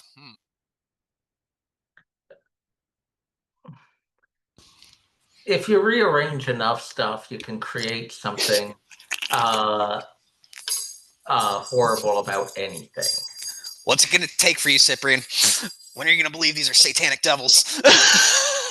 Giving you everything. Oh, man. Incontrovertible proof? Give it a year when we learn about Epstein. If you go to the Blair White interview with the Epstein survivor that's been talking out, she literally talks about Jeffrey Epstein coming out as a shape-shifting reptile in her bed. Well, I saw in New Mexico, I saw a UFO in the sky. You know, and then I've got that flashback weird memory, waking up in a laboratory with 6 people in hazmat suits around me and a female doctor. And I couldn't move. I was like paralyzed and I was naked and I couldn't move. I couldn't talk. And then this doctor came near my head and she said, "Don't worry, everything's okay." And I was out again. You know, and I also saw Epstein shapeshift on the island. You know, that was before. This happened in New Mexico. You know, when I was on the island, I saw Epstein like suddenly, and people have actually asked some pretty good questions recently. It wasn't like I saw him turning like the Incredible Hulk. What happened is, it was when I was taken in the bedroom the one time, and he had like a blanket up to here. And then I looked away and I looked at him and suddenly it wasn't him anymore. It wasn't like I saw him turning. It was like it was him. And then I looked away and then when I looked back, it wasn't him. It was this weird creature. And then I looked away and then I looked back and it was him again. You know, and I can't really explain that. I mean, I can explain it as well as I can and I can understand. Do you know what? If someone else told me this, like I keep saying, I wouldn't believe it. I totally wouldn't. I'd be like, okay, this person's either mad or they were on drugs or something. But the problem is that I saw it and I wasn't on drugs, like as far as I know. 100%. And just so you know where I stand, I don't think that people's unwillingness to believe something that sounds fantastical, or I don't think that people being unable to go there in their head and really believe you, I think that has zero relevance to whether or not it actually happened. I do believe you. And, this is an insane world with technology we're not allowed to know about. The explanation, one of the explanations could be a technology. And maybe he did that to instill more fear in you. And, when it comes to the occult, which when we're talking about shape shifting, that would fall under that sort of category. But, occult just means hidden. If people think that this word means something different, it means hidden by definition. And technology can absolutely be occulted. So there's occult technology, there's occult, You're right. there's a lot of things and there's a lot of explanations for why you could have seen Jeffrey Epstein shapeshift. And I believe you 1000%. I in my Thank you. life, I have had experiences that if I were to say them out loud in the way that you just did, different things, but if I were to say them out loud, people would say that I sound crazy. And so that's how I know that nothing is off the table. The more and more these Epstein survivors talk, the more and more we're getting toward shapeshifters and reptiles. I'm just saying, let it be known for the future. A lot of trauma survivors also have stress-borne hallucinations. That's not exactly incontrovertible. This is true. This is true. These are things we talk about on the channel. But I'm just saying, I want you to keep it in your back pocket for one day when you see the crazy shit. You're just gonna be like, Well, Ty was right. I was thinking, okay, satanic people in government. Yeah, there's probably a bunch of satanic edgelord types there. They don't really believe it. And here's Dr. Demetrios. Oh, God damn it. When I saw that, I thought, okay, maybe there's a little something to this. It's bad, man. It's I think the thing that horrifies it with me is, like, take the demons and the occult aspect out of it, or at least the spiritual aspect out of it. I've probably listened to, like, probably 70 plus testimonies from satanic ritual abuse survivors over the past 2 months. And there's some things that horrify me about that. A, it's worldwide and more prevalent than you could possibly imagine. It's abuse that it makes the detransitioners, it dwarfs the detransition, or it's bigger than the detransitioner scandal. It's bigger than Scientology or Antifa, because the thing with it is, it's, as far as the structure of the trafficking of these people, it's not just, say, the Freemasons, or it's not just people in DC. It's not just like one organization. It's a conglomerate of powerful people all over the world with access to all these resources, and that they're just all playing buddy-buddy, and they're all playing cover for each other, using each other's corporations, family names, legality. It's just, when you listen to the things that they say, because you go into it and you're just going to be like, okay, it's a bunch of kids getting raped, and you're like, this is going to be a lot, but hey, it's important to listen to. Yeah, it's a lot of kids being raped, and it's a lot of kids also being experimented on. MK Ultra, being given different psychedelic drugs, different psychiatric medication. The one in Blair White, she talks about being in a room with people with hazmat suits, and they were injecting her before she would go off to sleep, and then she'd just wake up in Jeffrey Epstein's room. And, there's the fact that a lot of these kids in a lot of these circles are actually trained as assassins, not just to sleep with politicians, but to kill politicians, to keep an eye on politicians. That you listen to these people, and it just adds up more and more time, because you can listen to 2 or 3 and be like, this maybe, but when it keeps, Okay. sorry, How do you evaluate the credibility of testimony? try to go, or is that one you're answering, or are you asking me? Well, I was asking you because you kind of touched on that in that video you sent me, but there's I think there's a bit more to it. Well, the way I see it is I love the fantastical stories, the individual standout ones, but what I'm more concerned with is how often have these survivors said the same thing? You know, with detransitioners, for example, how many of them were told that they were going to kill themselves if they didn't do this? Okay, one or two, it sounds kind of out there. Maybe it's real. But whenever you all of a sudden have 30, 40, 50, and the more you're listening to these stories, they're borderline all saying it, if not their parents, it's like, okay, there's something to that.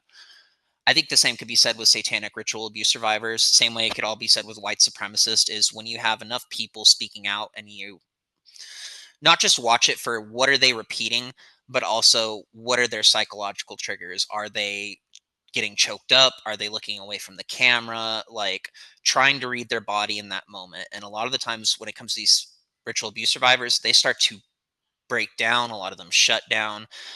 But also in the more extreme cases, it's very, they're kind of stone cold about it. A few examples I can think of are the people I've listened to who are part of the breeder programs who talk about going to warehouses to where essentially they're breeding kids for these rituals and to sell, and essentially breeding women in secret. A lot of them were forced to impregnate people from a very early age because a lot of what it has to do with is the handlers and the pedophiles that are in charge of these children. It's like a system over time of, it's not that just you have a sexual propriety for children or whatever, proclivity. It's that that had to be done to you at an early age. That way you could be desensitized to it because from an early age, they're then chosen to go on and be in charge of these programs. So whenever you start to hear stories like that, you try to take the different traumas and then start evaluating people based on their different traumas. And for the most part, it's just like, it's hard to explain, but it's just like, there's so much truth in there. And it really helps to uncover the larger structure and operations of how this goes down, because so many more of them are now feeling empowered to speak out. It feels like I'm kind of in the beginning of when I started to hear about detransitioners and there wasn't that many. It seems like, especially over the last 2 months, satanic ritual abuse survivors have just like been coming out in droves being like, you need to know about this. I can tell you about this. This is what they did to me. And the fact too, a lot of them have been attempted to be silenced. Like the Epstein survivor, there was like payoffs and all this. And it's just, it's so coordinated, but it's also something that I think's been around for hundreds and hundreds of years, which is how it's been so well hidden and partially why we've been so dumbed down as to not see it while it grows in power. Well, when you try to see if various accounts agree with each other, you have to look at specifics, not generalities. Ow. Smokey, no. There we go. Sorry, my cat. You have to look at specifics. So you, if you have some broad general themes, liars can make up stories that roughly follow the same theme using elements that everybody knows about. It takes looking at specifics to see if accounts match up. So if someone claims that there's this prison in Syria and people were being crushed in a trash compactor, what testimony would you look at to see if it's credible? Well, do the people describe details that only people in that prison would know? Okay, maybe you don't know what that prison looks like. Do they provide details that would later allow you to identify what that specific site was? Yeah. Yeah, I lived in Damascus and then I was arrested. I was taken to a police station, then driven north, and I don't remember how long we were traveling, but it felt like over half an hour. And Yeah. so that gives you some clues. And if you have a bunch of people saying, yeah, ow, saying, yeah, I was also taken north, okay, maybe they're telling the truth, maybe they aren't. If you have, I was held in a prison with green cell doors, and my cellmate was taken away, and the guards later brought back a pile of mush saying, ha ha ha, this was your cellmate. Okay, maybe it's true, maybe it's not. If you have a bunch of people saying that, maybe they copied it from hearing one story. But if they provide details that were not public, that's more reason to believe them. I would say in terms of comparing that with satanic ritual abuse, you know how I probably have a tendency to talk too much and get way too specific even when it's uncalled for, and then it's just a mass amount of specificity. And then I can kind of go back and watch the videos and I'm just like, bad presentation, you just kind of let it all roll out once, but also it's just super, super like, I don't know, I feel that level of specificity. That's a words. Can't talk today. Specificity. No, I'm doing it. Specificity. Yeah, whenever I see that level with this group, they'll describe the rooms, what the drugs tasted like, you know, what the people's parts look. It's very, very trauma based. Like they want to get out every bit of information, not just because they want to expose what they're talking about, because it's almost like they need to get it out for themselves. There's like a level of, dude, there's just so much pain behind it. It's like, And then you have to ask, does the story remain consistent? They told it once. Does it match up with the second time they tell it, the 10th time they tell it, the 50th time they tell it? yeah. And that There's also, there's a reason why cops and lawyers ask people to answer questions repeatedly, even if they've already answered them, to see if there's any changes. yeah. I'm telling you, man, this is one of the most consistent groups of survivors of anything that you're ever going to see. I'm going to put together some compilation videos on it, but I'm telling you, it's bad. It's really bad. And again, it's why it made me feel differently about Larry watching these stories. It's not because I'm trying to like shield his actions or, oh, he didn't do any of this. Nah, all that shit happened. But when I listen to the stories about just any of his life stories, not what he wants to achieve in the moment, not what he's hoping for the future, but the man I knew before we had a platform and before any of that popped off. You know, the alien abduction stories, stories about his childhood, about the violent interactions he'd had. Those stories remained incredibly consistent. His stories about being in the occult and the pain it caused him, the demons he was seeing, always incredibly persistent.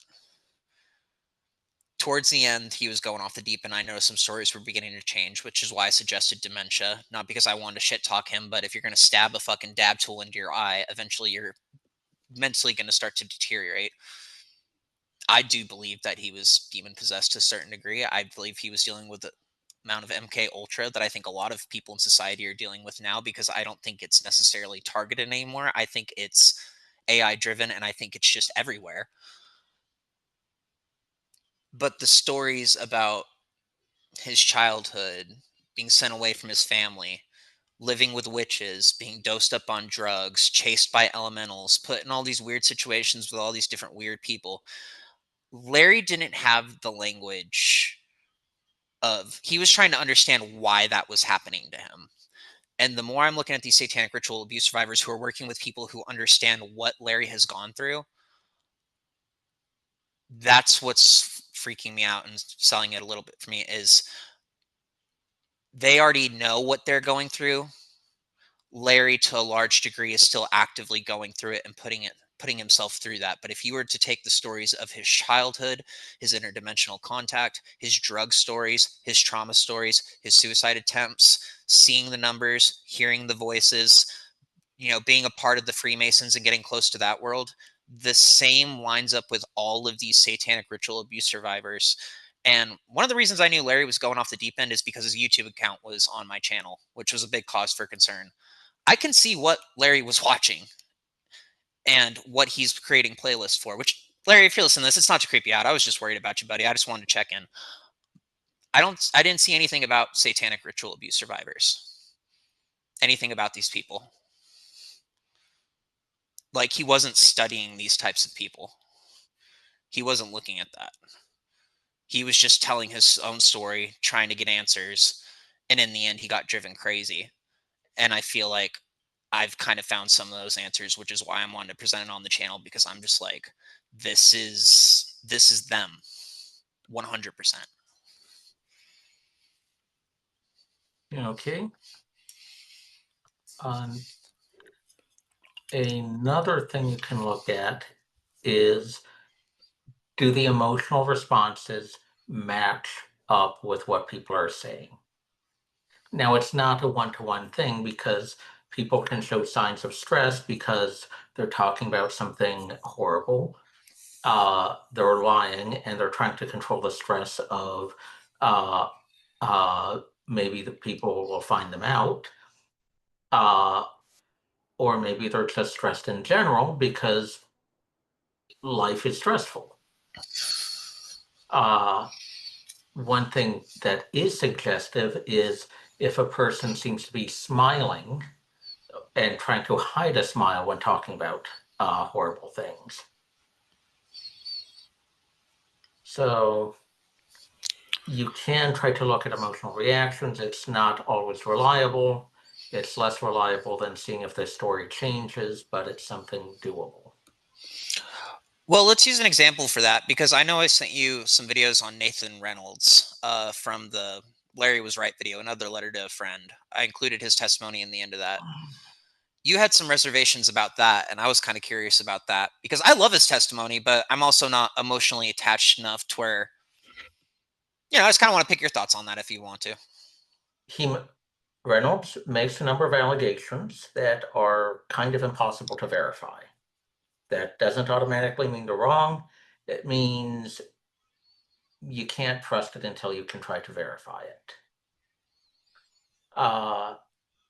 The allegations are very dramatic. And when people issue dramatic allegations, they get an audience, many of whom automatically believe them. But that's not necessarily, and an audience that automatically believes them can be used to make it hard for skeptics. So the more dramatic the accusations, the bigger the audience, the more there is an incentive to lie.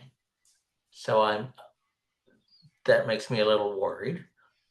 But probably the thing that makes me most convinced is when he talks about God, he uses a bunch of titles that normal people who are used to talking about God would not use. Not because they don't believe that God is the Most High, but because if you're going to talk about God a lot, you're not going to use all the titles. Well, I want to counter that real quick, because just an alternate perspective on that, because I've been spending a lot of time going down the subject of spiritual warfare, which is like how I found Nathan Reynolds. And what I've found with even trying to protect myself from my own demons, which again I believe are very much real, is calling upon the titles of God and Jesus Christ, and kind of developing a personal relationship with God in the Bible. As I've been talking to people, they're not trying to get me to go to church or to follow their religion. They're just kind of talking to me like, what's your relationship with God like? Because I've had some just like one-on-one conversations about crazy things happening in my life and with Larry and everything. And when I see the changed verbiage, I think that because I've seen it with other people who on YouTube who do spiritual warfare type stuff, especially people who've been in it longer. I think there's a lot of people who feel as though the full potential of the Bible and the names themselves haven't been tapped into that much in the modern moment, that it seems like a revitalization of older standards and older verbiage in order to try and combat something that's perceived as older, that's been watching the whole time. So there's more, the verbiage gets a little different, if it makes sense. There are two elements here. God's power, which is completely unchanged by whether or not we use a title, and our reactions to God, which does sometimes change based on a title, but human beings tend to use simpler language the more you interact with something. So are there cases where people have tried to address God when they've got a lot of time and use a bunch of titles? Yes. Do they generally do that when talking to an audience? No, because time matters. I think there's a different element to this, to where it's. I think, like in the terms of Nathan Reynolds or myself or Larry or other people that I've listened to who've like escaped from these like satanic rings, there's an element of your demons are never going away.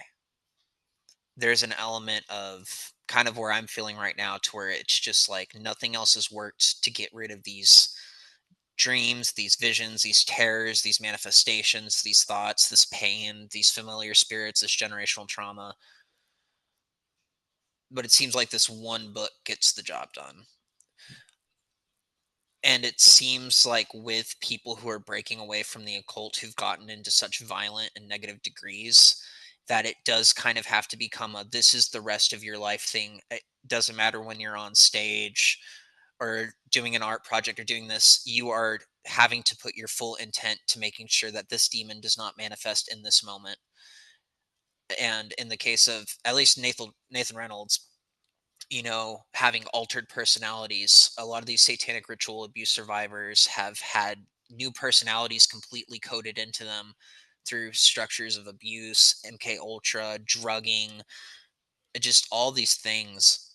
So I think for like take me and Larry, who have different things to different degrees, when that demon comes out of us, so to speak, it's a different personality. It's still us, but I turn into a mean fucking bastard. And not just that, but I would want to hurt myself and hurt other people. The next occult video that I'm going to do is I'm going to be talking about like how I would just cut myself up in a mirror and paint myself in my own blood. I would do that. So there's an element of, to me, and I think even Larry, a man who's cutting flesh off himself, cursing hexes, or in Nathan Reynolds' case, somebody who's being put through all this alleged experimentation, to where it's like our demons are never going away. So it's either you go fully in the other direction for the rest of your life trying to atone for that, or you will go to hell because you've already seen hell to a large degree. And I think that creates a personality switch to where, at least in terms of me and Larry, we don't look at the world the same. We don't see people the same as other people see things. We don't see societal structures the same as other people. We don't see time the same. We always feel like we're on a mission to some degree to make things better for what we did wrong. And at least for us, we feel as though there's an actual demonic force. That's why I feel like with this spiritual warfare revitalization and it becoming a huge topic is because I think a lot of people now are realizing how in deep they actually were now that they've had some time away from it or just getting out of it. That it's like no, again, it just feels like a lifetime mission of this will never ever actually go away till the day I die. I have to keep it at bay as much as possible until then. All right. That explains that would explain desperation.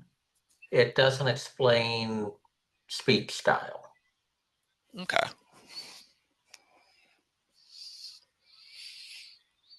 Yeah, I'm trying not to have the emotional blinders on it, because I'm very susceptible to bad ideas, but it's like, I don't know. I think that as a lot of this comes out, especially with the Epstein stuff, which, by the way, the minute released today, did you see that yet? The what? The missing minute from the Epstein footage. It came out. Okay.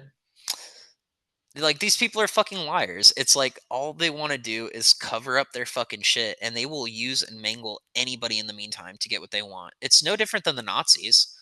There was no scientific reason to pluck out eyes and put them in different people and to do all the horrific shit they did, or area whatever in Japan. They just did it because they could, because they wanted to see what happened. I think that's what's happening for most of these sex trafficking survivors right now. It's just the same thing rebranded, and it's global now. They all agree on how to do it.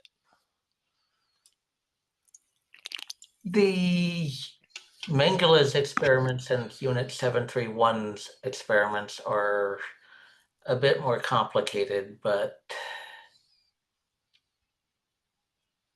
the Nazis were already quacks. They didn't understand how to do proper science, but they did wonder if eye colors could change if put in a different body, or if changing eye color could change personality.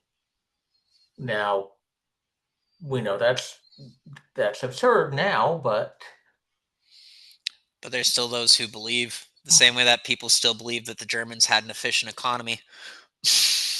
oh boy. It's about who believes, not whether it's true. Who believes? And that's one of the unfortunate problems. Unit 731 did actually cure a bunch of diseases, or at least discover the cures to them, but they were also a bunch of utter freaking psychopaths. They actually did science. They were just extraordinarily sadistic and abusive when doing it. Yeah. And that's what occult science is, because it's kind of what it is. It's experimentation. It's like, if I think a really good example is if you go online ever at any point and you just read the grimoires or different things from the Order of the Nine Angles. It's just human recipe books. And all of the things that you do to the meat beforehand, what you do to the spirit, and it's just. And just because people come up with something doesn't mean it works. Yeah. People can fool themselves into thinking something works. People can fool themselves into thinking something complicated actually has understanding behind it. You have to be skeptical. Is it real? Does it work? Are people just fooling themselves? Well, and I think a lot of people are doing it for the immediate results. I want more sex. I want more money. I want more power. But if you look at the core base of what a lot of this Luciferian type shit is, it's we're here to usher in the age of the Antichrist. The Antichrist will be born. The devil will rule over the earth. And the more that this happens, the more likely that will become. Well, now we live in a society where we have a lot more of this, and now we're being completely run by fucking technocrats who turns out half of them are going around to these little islands doing this crap. And it's like the more that these rituals and these practices are happening, the more the devil is becoming alive on earth, which is, again, you look back to the days of Noah, it was full blown paganism and depravity and blood sacrifice and pedophilia and rape. And that was the state of the world. And Noah was one of the only few who wasn't going to do that. And that's why he was chosen to go on into the next age. That's kind of what this is, feels like. And that may be a narrative people tell themselves. It may be true. It may not be true. Remember, correlation is not causation. Maybe we're on the slide to degenerate technocrats, and then people created ceremonies to make themselves feel as if they were the cause of it rather than it was already happening. Mm-hmm. As fucked up as it is, what a weird world that we can even have these conversations. 15 years ago, I never thought that this was just even. Like, I know we have different perspectives on it, but the fact that it's even like a human conversation happening right now is just. Things have gotten so weird. Just so fucking weird.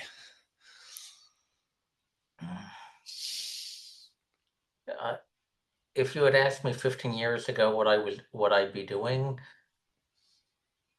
I probably would have thought I'd be a low-level federal bureaucrat. Instead, I'm fighting some of the financial malfeasance in the federal bureaucracy, and I'm probably kissing any hope of a government career goodbye. It's all you can do is try to do the right thing, and what happens will happen. Yeah. I mean, you're a good person, dude. Wherever you wind up, it's gonna be good because you got a really good heart, and it's just these people need to be held accountable already. There needs to be justice for a lot of the things that have happened over the last 10 years. And the longer that gets put off, the weirder shit's going to get because people just want to dig in their heels so deep, no matter what the truth is, no matter what the coherency is. It's just, it's how you get trans Joker shooters and people being molested to summon demons and fucking your buddy goes off the deep end, threatens to shoot up a police station, and then you're fucking. It's just everything is just. Again, you look back 20 years, this all would be the greatest piece of fiction ever. I mean, I don't bother watching dramas anymore because real life is crazier. And I've actually had moments where I've read history books and, hey, wait a minute, this seems awfully familiar. Then pull down a novel. Oh, hey, the novel was basically copying elements of the almost word for word elements from the history book. Oh. And that's not all that unusual. It's and it's people's inability to see it that gets me too. The fact that we could be surrounded by crazy constantly and tell someone a story and they'll be like, "Wait, what? What are you talking about? That's so crazy." It's like, no, if people actually evaluated their own lives a little bit more, you'd probably realize that you too are surrounded by crazy 24/7. Like it's just that we've tuned it out so much that nobody knows what's actually going on with the people around them anymore. Well, a lot of people have certain assumption of normality. Now, how do they define that? Quite often it's things work in one way and they will assume that it keeps on working like that when they look and focus on something else. But Yeah. the world isn't static. When I left Minneapolis, Minneapolis didn't keep on running the way I saw when I left. Minneapolis changed. People change, the situation changes, and now Minnesota is very different than when I left. Yeah. Same applied to DC. When I left DC the first time, lots of things changed. When I came back, oh wow, I can't afford to live in my old apartment building. When people simply assume that everything stays the same when they look away, it's easy to think things are normal. When you recognize that lots of things change, then you start to realize how weird life is. Yeah. And a lot of people better figure it out sooner because singularity is coming and things are going to get faster and faster and faster and faster and weirder and weirder. And one day we're not even going to blink when the cure for cancer finally pops up. They'll be like, oh, yeah, it's a normal Tuesday, cure for cancer today. Well, I'm an agnostic. I don't believe in this singularity stuff. A lot of people think of the singularity of as connections become, as more and more connections are formed, information will pass faster and faster, and eventually this magical point will happen when all the information suddenly gets shared so fast and so many changes happen that it's this magical state. I'm a cynic about that. Quite often, the faster information gets shared, the greater the chaos that happens. One of the ways some paralyzing chemicals work is by causing neurons to communicate faster, and that actually causes the body to shut down rather than work faster. Faster communication might make a few things more effective, but it oftentimes makes large, complex bodies less effective. I agree with that 100%. When I think of singularity, I think that it's gonna get more chaotic first, but I feel like that's a rocking of the boat, so to speak. I feel like that's why a lot of people in power are gonna have their hands in it so hard. Is a lot of people are gonna fucking die. A lot of people are not gonna make it. A lot of people are not gonna be able to keep up. A lot of people will refuse to integrate into it and will drop off because of it. But I think that there's that driving force from the people at the top that think they're going to reach that magical singularity moment. And I think that it is possible, but I don't think God's going to let it happen. And if it happens, it's just going to be hell for these people for the rest of fucking eternity. I think that's getting a little too close to God to where he'd be like, no. There's also the fact that some people think about it as basically a nerd apocalypse. And as my pastor says, don't immementize the eschaton. God will decide when things happen. It's not up to humans to try to make it happen faster. Mm-hmm. And that's where I think the elites are falling prey. Is hell, they did a mock sacrifice of the red heifer, and there's people debating whether or not that was the real sacrifice and that they were just fucking lying about it. It's like, these people want the apocalypse to happen. I think they want to make it so they can get away with their actions and then be like, oh, we've achieved quantum immortality. We can just do this now, and we can put our chip. So what do they think the apocalypse is? Because you've got differing accounts of that. So you've got some people who believe the rapture is going to be the good people taken away, others who believe it's the bad people taken away. You've got others who believe that no, Revelation describes the Roman Empire and isn't for the future. There's others who believe that Revelations is describing the future. Others who believe it describes cycles in human history. Yeah. But the thing is, what I feel like right now, everybody has their apocalypse happening. This is the Buddhist apocalypse, this is the Islamic apocalypse, this is the white supremacist apocalypse, this is the black extremist apocalypse. It's like everybody's apocalypses are popping off at once. Oh, my book said this volcano would explode. Oh, my book said this city would fall to earthquakes. Oh, my book said the Sea of Galilee would turn red. Oh, my book said there'd be red lights in the sky. Oh, my book. Oh, my book. And everywhere we look, everybody from every religion or belief in the corner of the earth, it feels like, is kind of like, my book's coming true. Which is kind of what Bluebeam is in the end, is the final, the elite coming together and putting this message in everybody's head, however they choose to present it. All of your gods are the same. All of your messiahs are the same. None of our religions are different. It's time to come together under one world banner.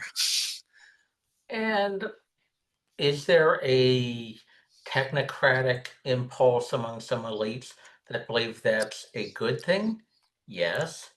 Do I think they have enough fine control over government to make that happen? No. But does Raytheon, does the military industrial complex, do all these other companies? Because it's not just about the politician. It's like, who profited over the wars in the Middle East through this continuous series of going all over the globe? Not only that, but getting to be able to go into all their temples, get all their artifacts, take all their scientists, steal all their fucking data. And it all goes to these companies that just get to play God and make stealth aircraft or bombs that could destroy 3 planets 5 times over, or fucking, they literally get to play God with all of their war money. Given the dysfunction in the military industrial complex, I don't think it's the defense contractors. I think it's the NGOs. So, we need to rebuild Iraq. Who's going to help repaint the schools? Let's give it to this NGO. NGO basically hires a bunch of college students or recent grads, hands them a couple buckets of paint, and charges the government $100 million. Fair point. People have their eyes on the government. They have their eyes on defense contractors. They don't have a lot of their eyes on aid programs and NGOs. Which is a fair point, because no one was really thinking USAID or even knew what it was. And then all of a sudden, we built the Hamas tunnels. It's like, There were people who knew. I want to say I wasn't one of them. This is very surprising to me. Shall we say there were a lot of people upset at the aid the EU was giving to Gaza because they had some idea of where it was ending up? See, in my head before that, it was just I was thinking more like charity organizations. Like, oh, you give it to this old lady, she gives it to a company, and then it's ran by all these retarded teenagers who don't know they're talking to a Hamas agent on the other end of the phone. It was kind of the oversimplistic version I had in my head. They know. Yeah.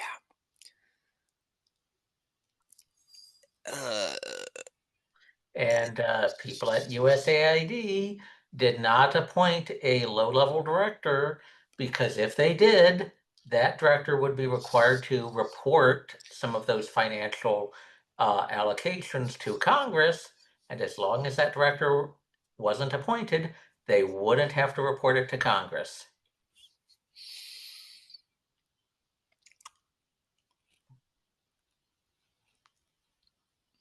People should really understand what they're protesting for. It's a big lesson I've learned in life. I didn't know all this shit was coming. I didn't know what we were playing cover to. This is like it's bad. That's really fucked up that all this has been allowed to happen.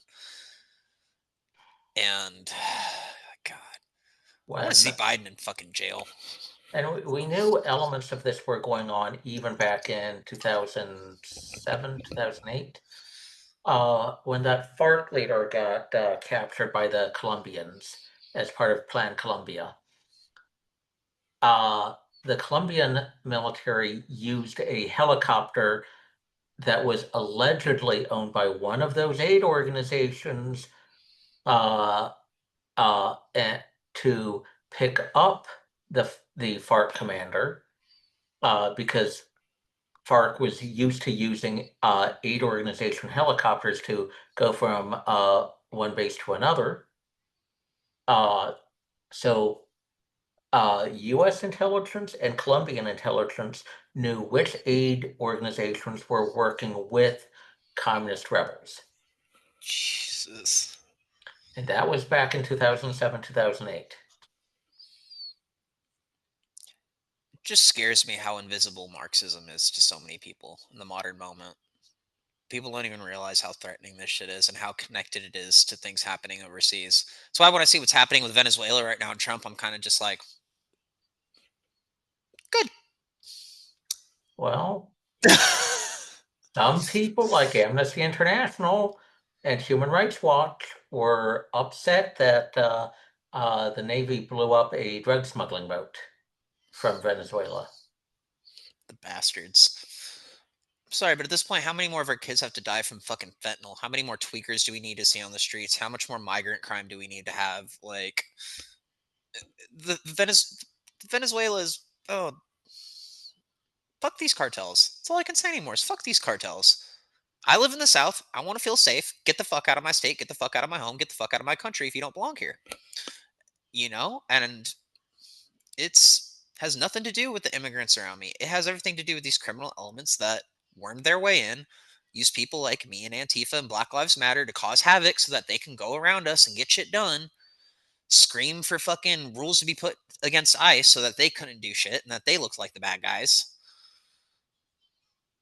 Like, we were just the cartel's bitches this entire time. We've just been their fucking little... Yay! Well, when the world's full of corruption and full of bad people doing bad things, you've got plenty of opportunities to at least prove your own courage by doing the right thing. Yeah. It just makes me mad. Not enough people are doing the right thing. Not enough people are speaking out over what's happened in the last 5-10 years. And I think it's just because they either feel too much shame or no shame. Or fear. Yeah, that's probably most of it. Yeah. Because I've gotten to comment slightly with some people who were in Antifa, and it always boils down to paranoia. They're scared to talk out. It's like, okay, well, how do you think everybody else is feeling right now? They're scared their kids can't go to school without being trans. They're scared their kids will get kidnapped by some fucking dude driving down the street. They're scared they're not going to be able to fucking feed themselves. Well, as far as I can tell, Antifa has been cut off from new not a priority for new recruits and organizing. Yeah. So would the Antifa networks go after them? Maybe a handful of them. Right now, the major threat is the cartels and foreign terrorist organizations. But they, in 2020 era, the core Antifa, but kind of how I feel like a lot of neo-Nazis and the neo-occult shit post-Hitler gets even more horrendous. It's like people took that inspiration. Now people want a revitalization of it. And because there's not that much support, a lot of people who really feel that internal hatred of what the group actually presents and is about, they're just going to lone wolf it or get 2 or 3 buddies together. And that's kind of what I'm seeing. It's just like, When I look at some upper class lefties, they're more cooperative networks and kind of tolerate and encourage terrorist action without themselves engaging in a lot of it. So probably a repeat of the 1970s with all the terrorism and the bombings and the political cults and all that stupid BS. yeah. It's also the fact too, and I think about this a lot, and this could I think apply to the Z's trans terror cult. A lot of people after the pandemic that were my age, especially within the queer sphere, that rhymes, wanted that everyone had the idea of getting property together, having a commune together, having a gathering up together because the rest of society's collapsing. So we all need to band together now. So there was a lot of that in Oregon. And I'm worried that a lot of people who dropped off around 2020, 2021, 2022, who've now gone off into that isolation, are kind of sitting in their crazy bubble a little bit, if that makes sense.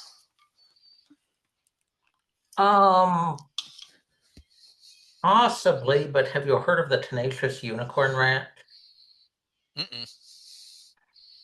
Basically, some LGBTQ Antifa members decided to start an alpaca ranch as a matter of mutual support, hoping to make a little bit of money, and basically for refuge if society goes crazy. It did not turn out well. Oh, I was like, that sounds harmless enough. Fuck. Well, some of the alpacas had to be euthanized at the end. Aw. Why? Because they didn't have any food. Oh no. Because they're communist. Fuck. So, I mean, yeah, they can try to drop off and self-isolate, and they might be able to do that to an extent, but they can't simply.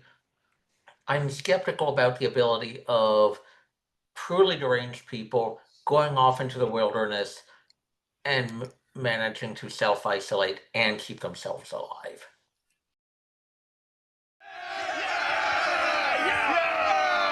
The revolution is complete! We have burned this capitalist system to the ground! Anarchy! Anarchy! We will no longer be held down by the technology that has enslaved us! Anarchy! No more laws! No more rules! We can live off the land as mankind was always meant to! We can go see movies for free now! Anarchy! Anarchy! Excuse me, hi. Barry Windsor.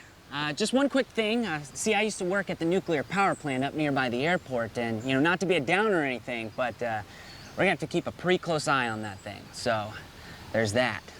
We don't need nuclear energy anymore! Anarchy! Anarchy! No, I'm all for that. Hey, revolution and all. I mean, that's great. But the thing is if we don't keep cool water running over the spent plutonium rods, there's gonna be a meltdown, and that'll pretty much end life. Okay, well, how often do we have to do that? Oh, I'd say about 3 to 4 times a day over the next 25 years. What? Okay, all right, so we'll just work together on this and we'll take turns pouring water on the plutonium rods. No! No work! Free movies! Well, I mean, no one knows how to work the power plant, and he does. I mean, I'd just be afraid to screw something up with all the computers and all, and I'm sure there's a password or something. Well, the password is just welcome. Make him do it. Okay, all right. Well, since you have the most experience with this sort of thing, would you mind just taking one for the team and kind of staying on top of that? Yeah, no, I'll do it. I mean, I don't mind, but it doesn't really seem fair. I mean, if I'm gonna be spending all my time up at the reactor, then how am I gonna scavenge and farm the land to provide food for my family? Okay, all right. I'm sure we can all agree that it's not a big deal to chip in, give him a little bit of our food in return for him saving our lives at the reactor plant. I guess. All right. Thank you, guys, thanks. That's really big of you, but the other thing is that it's not a one-man job, okay? I'm gonna need a team of people, all right? So, and I can ask my guys, and I'm sure they'll do it, but they're gonna need some food, too. Okay, so if you see his team, help him out and give him a little food, too. I think that's only fair. Well, how will we know who's on his team and who's not? I mean, anyone could just come up and say, hey, I work with Dick Nose up at the power plant. Give me a food. Hey! Okay, here's what we'll do. We'll make some shirts for him and his team that say, I work at the nuclear power plant. Please give me some of your food. So if you see somebody wearing a shirt that says that, be a nice guy. Who's gonna make the shirts? I don't know who's gonna make the shirts. Rodney, will you make the shirts? Sorry, but I'm probably gonna be at the movie theaters most of the time. Daryl, will you make the shirts? Fine. Okay. But I'm gonna need some food too. Okay, fine. Then just make yourself a shirt that says, I made this shirt, please give me some of your food, and then everyone will give you some food. Well, what's to stop anyone from just making a shirt that says, hey, I do something stupid. Feed my ass for it. Okay, I will be a shirt inspector, and I'll go around and I'll make sure everybody's shirts are legit. Is that okay? So will you make me a shirt that says shirt inspector, please? That guy sounds like a cop. No, I'm not a cop. I'm just an inspector. He's a cop. Let's get him. A new age is upon us! We won't let the man hijack our revolution! Forget everything that guy said! Wait, forget everything that guy said? Okay, well, my name's Barry, and I used to work at a nuclear power plant up north. I knew one person who left Antifa who started a chicken farm afterwards. She did great. And I'll give her that because I think it got her off some of the angry shit over time. And it was kind of cool to see. But for the rest of them, I'm just like, you can't tell your ass apart from your elbow. There's no way. No, it's like saying I could go out and survive in the woods for 2 weeks. The hell I could. I don't know. That's the thing I've learned about living through a time where everybody thought it was the freaking apocalypse. Everyone got really confident on their survival skills all of a sudden. And everyone says the same thing. Gonna run out into the woods. I know how to survive in the woods because this is Oregon. And everyone tells me this. I'm like, well, if you're all going to the woods, I might just stay in the fucking city because it's going to be empty. Like, everybody has the same ideas and they think they're so unique with it. And I'm just like, accepting that I'm going to die at this point listening to these idiots. I'm just like, God damn. Well, now I realize how Will Smith survived at I Am Legend. Right? Oh, man. How many people who think they'll survive in the woods have ever been in the woods?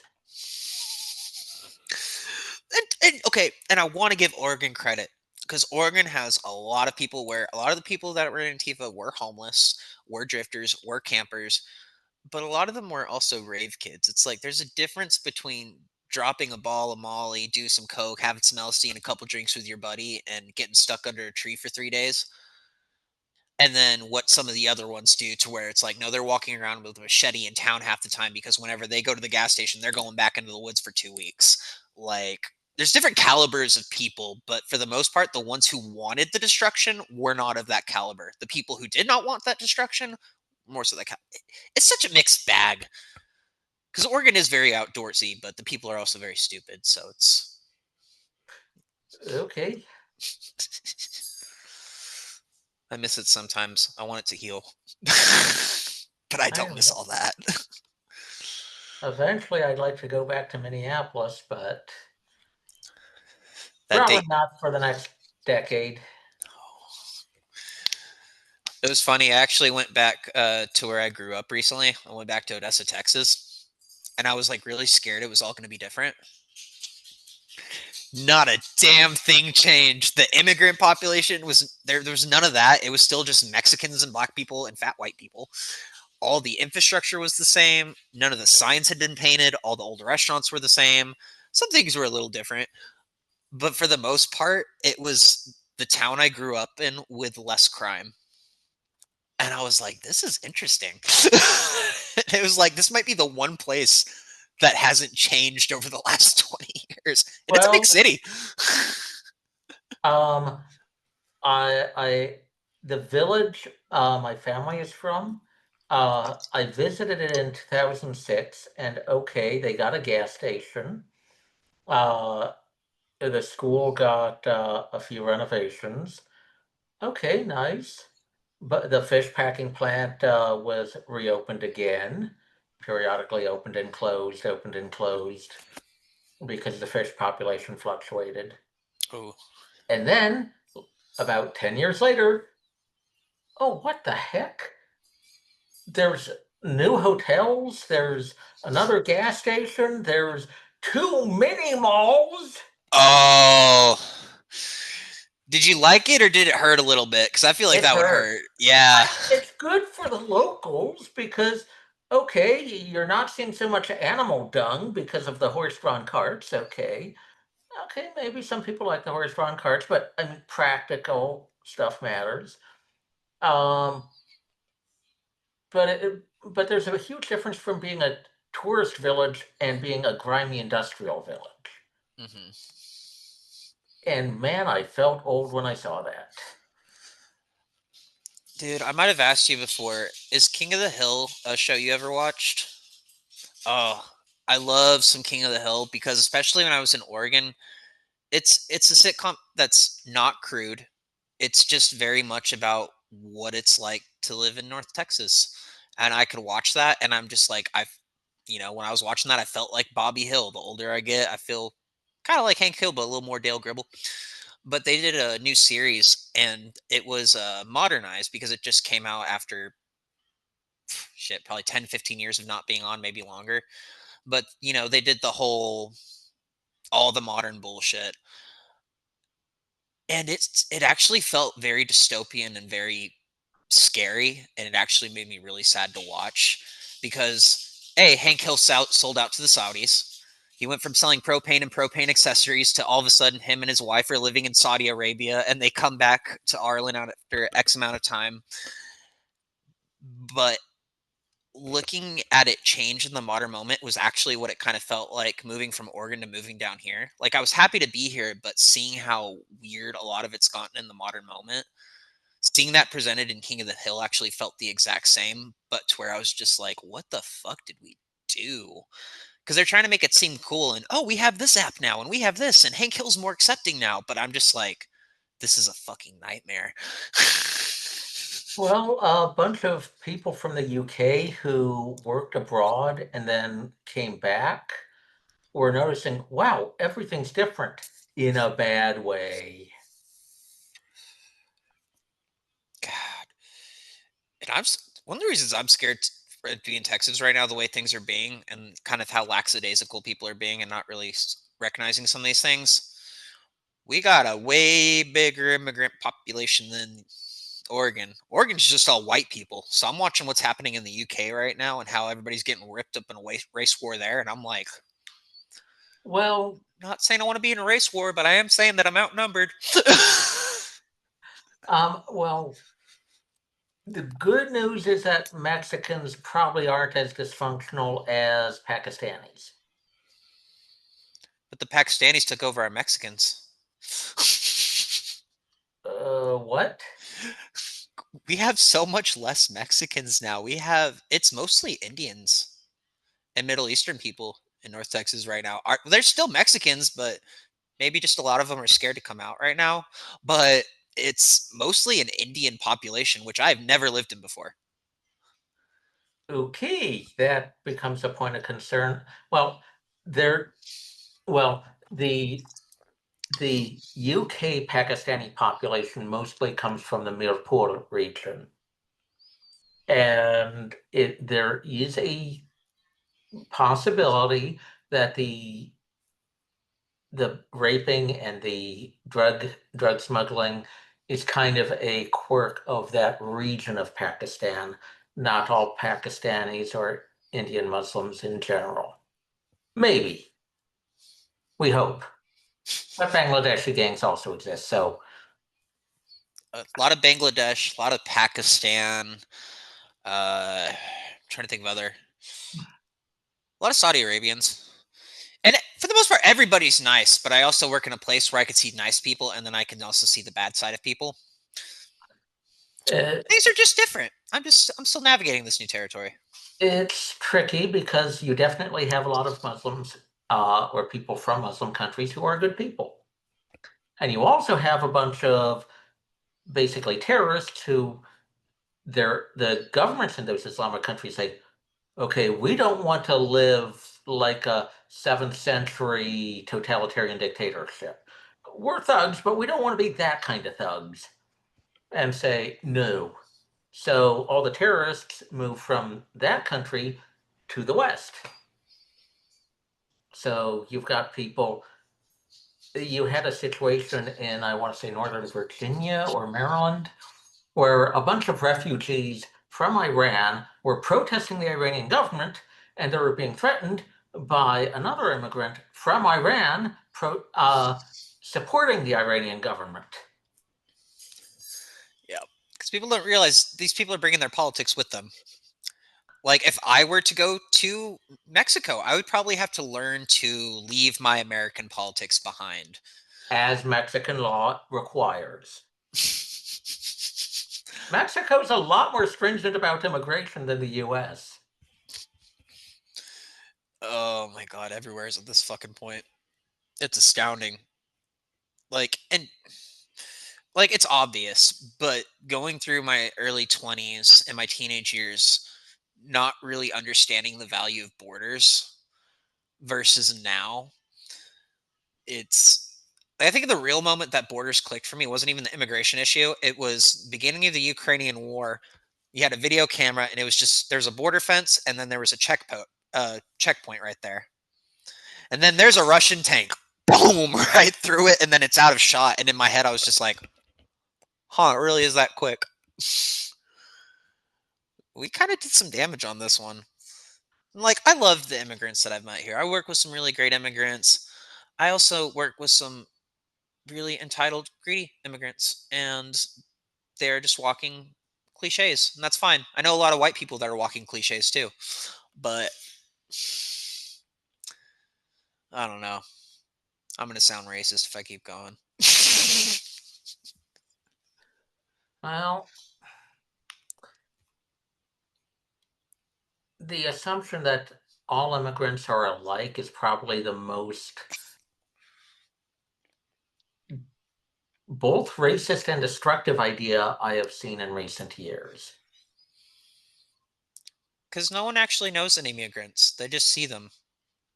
Unless you actually talk to these people, you don't understand them. For half the people, it's just like, oh yeah, I work with this one quirky individual. They're so cute. No, that woman's probably fleeing a civil war, and you know nothing about her story. Meanwhile, when growing up, I was in international environments a huge chunk of my time, so it was kind of weird of, oh yeah, this guy's from Rwanda, this guy's from France. Yeah, mostly they're Frenchies here. This guy's from Belgium. There's a group of Belgians here. It's that's the Chinese table. It's the notion that everybody was the same was just kind of incomprehensible.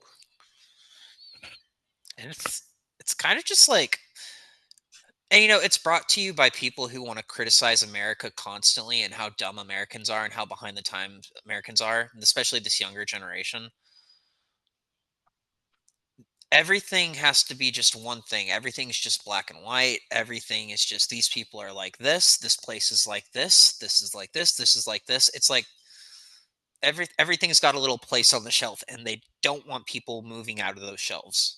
It's like differences make people uncomfortable now. so they don't actually spend time exploring true differences. And that seems to be one of the weirdest points of hypocrisy here. The people who claim to celebrate diversity can't psychologically handle real diversity. And if you were an enemy of America, that's exactly what you would want for this country. Yeah.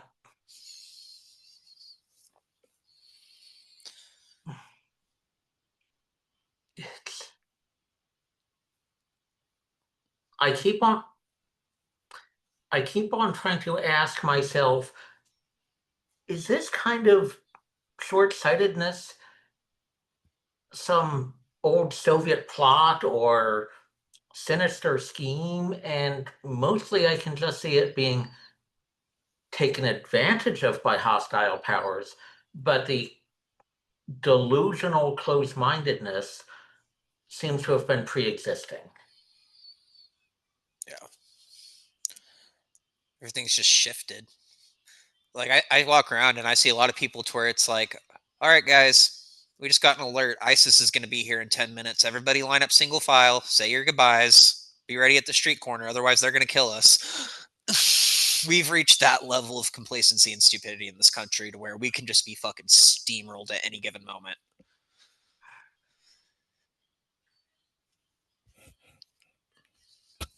I don't think we're that bad yet.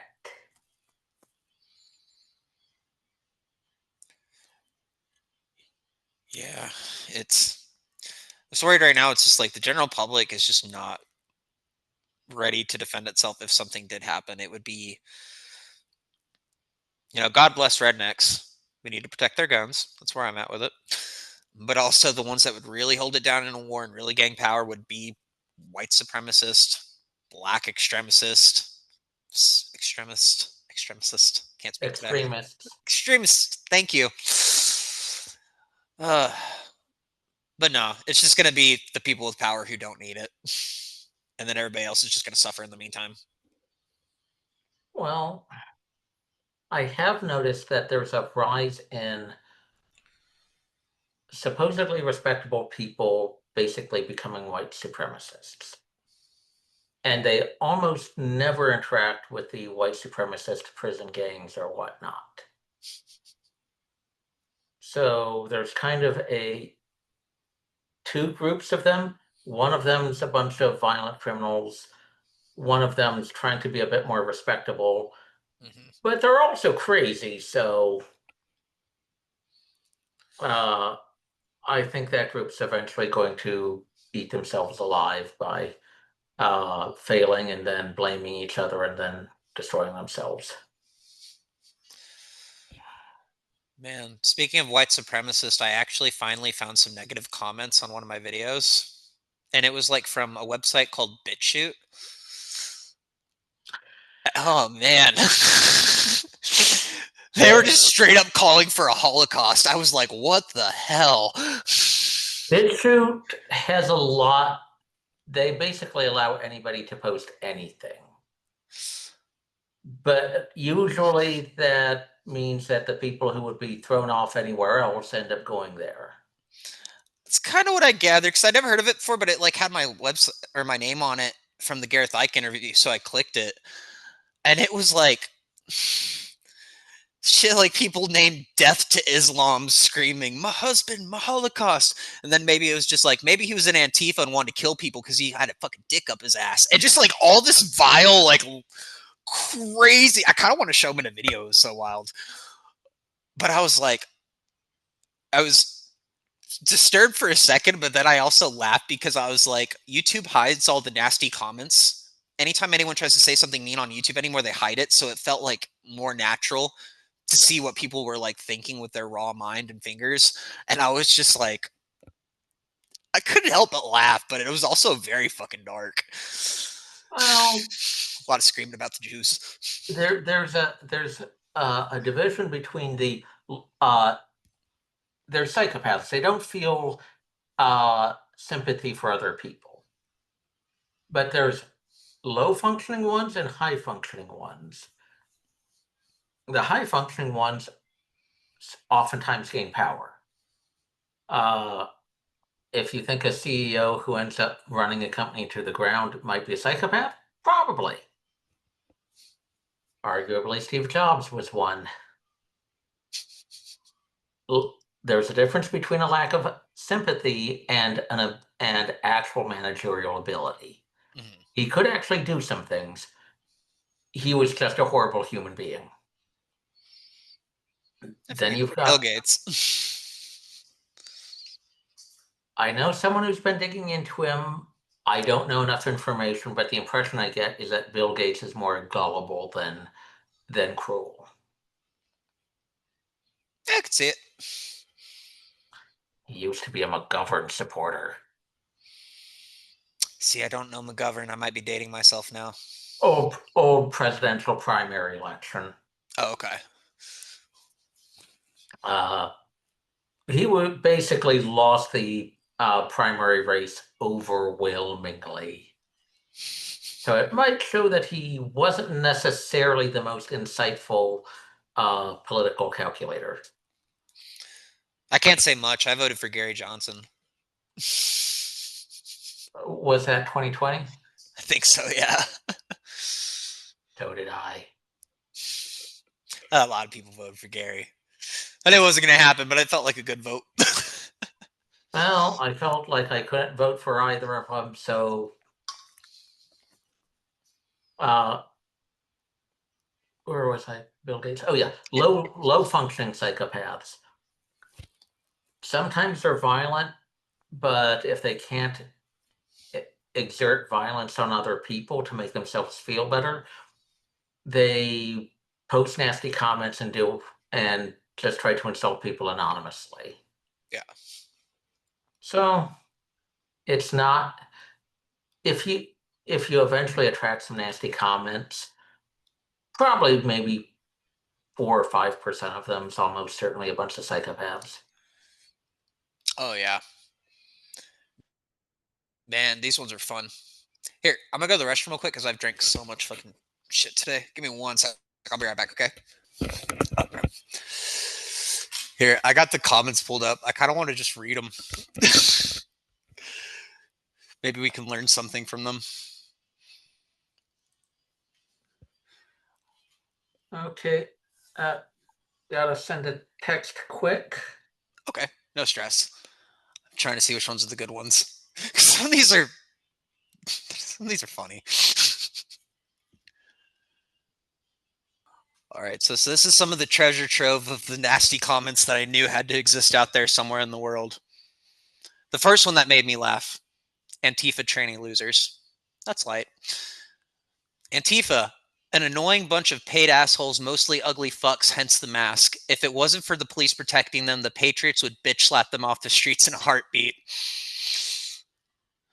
Antifa, one of those effing Jewish-sponsored terrorist organizations, isn't it? By deception, they shall make war against us. And Antifa is a homo army, which I mean, have they seen Marines? Have they seen what? Have they seen Marines? Deadass. Oh, they're homos in the videos I watch. I'm trying to find the ones. Fascist killer. Doesn't that just make you a fascist?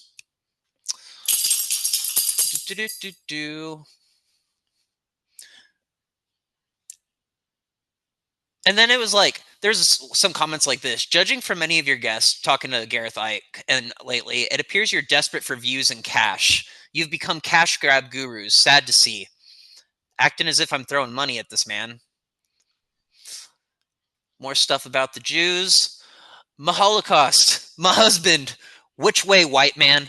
Hitler was right. Heil Hitler. Apparently there's a Hitler salute symbol you can do. This is a good point. He had to write on his arm because he didn't have a brain to remember his husband's own phone number. Bloomin' heck, America is truly retarded.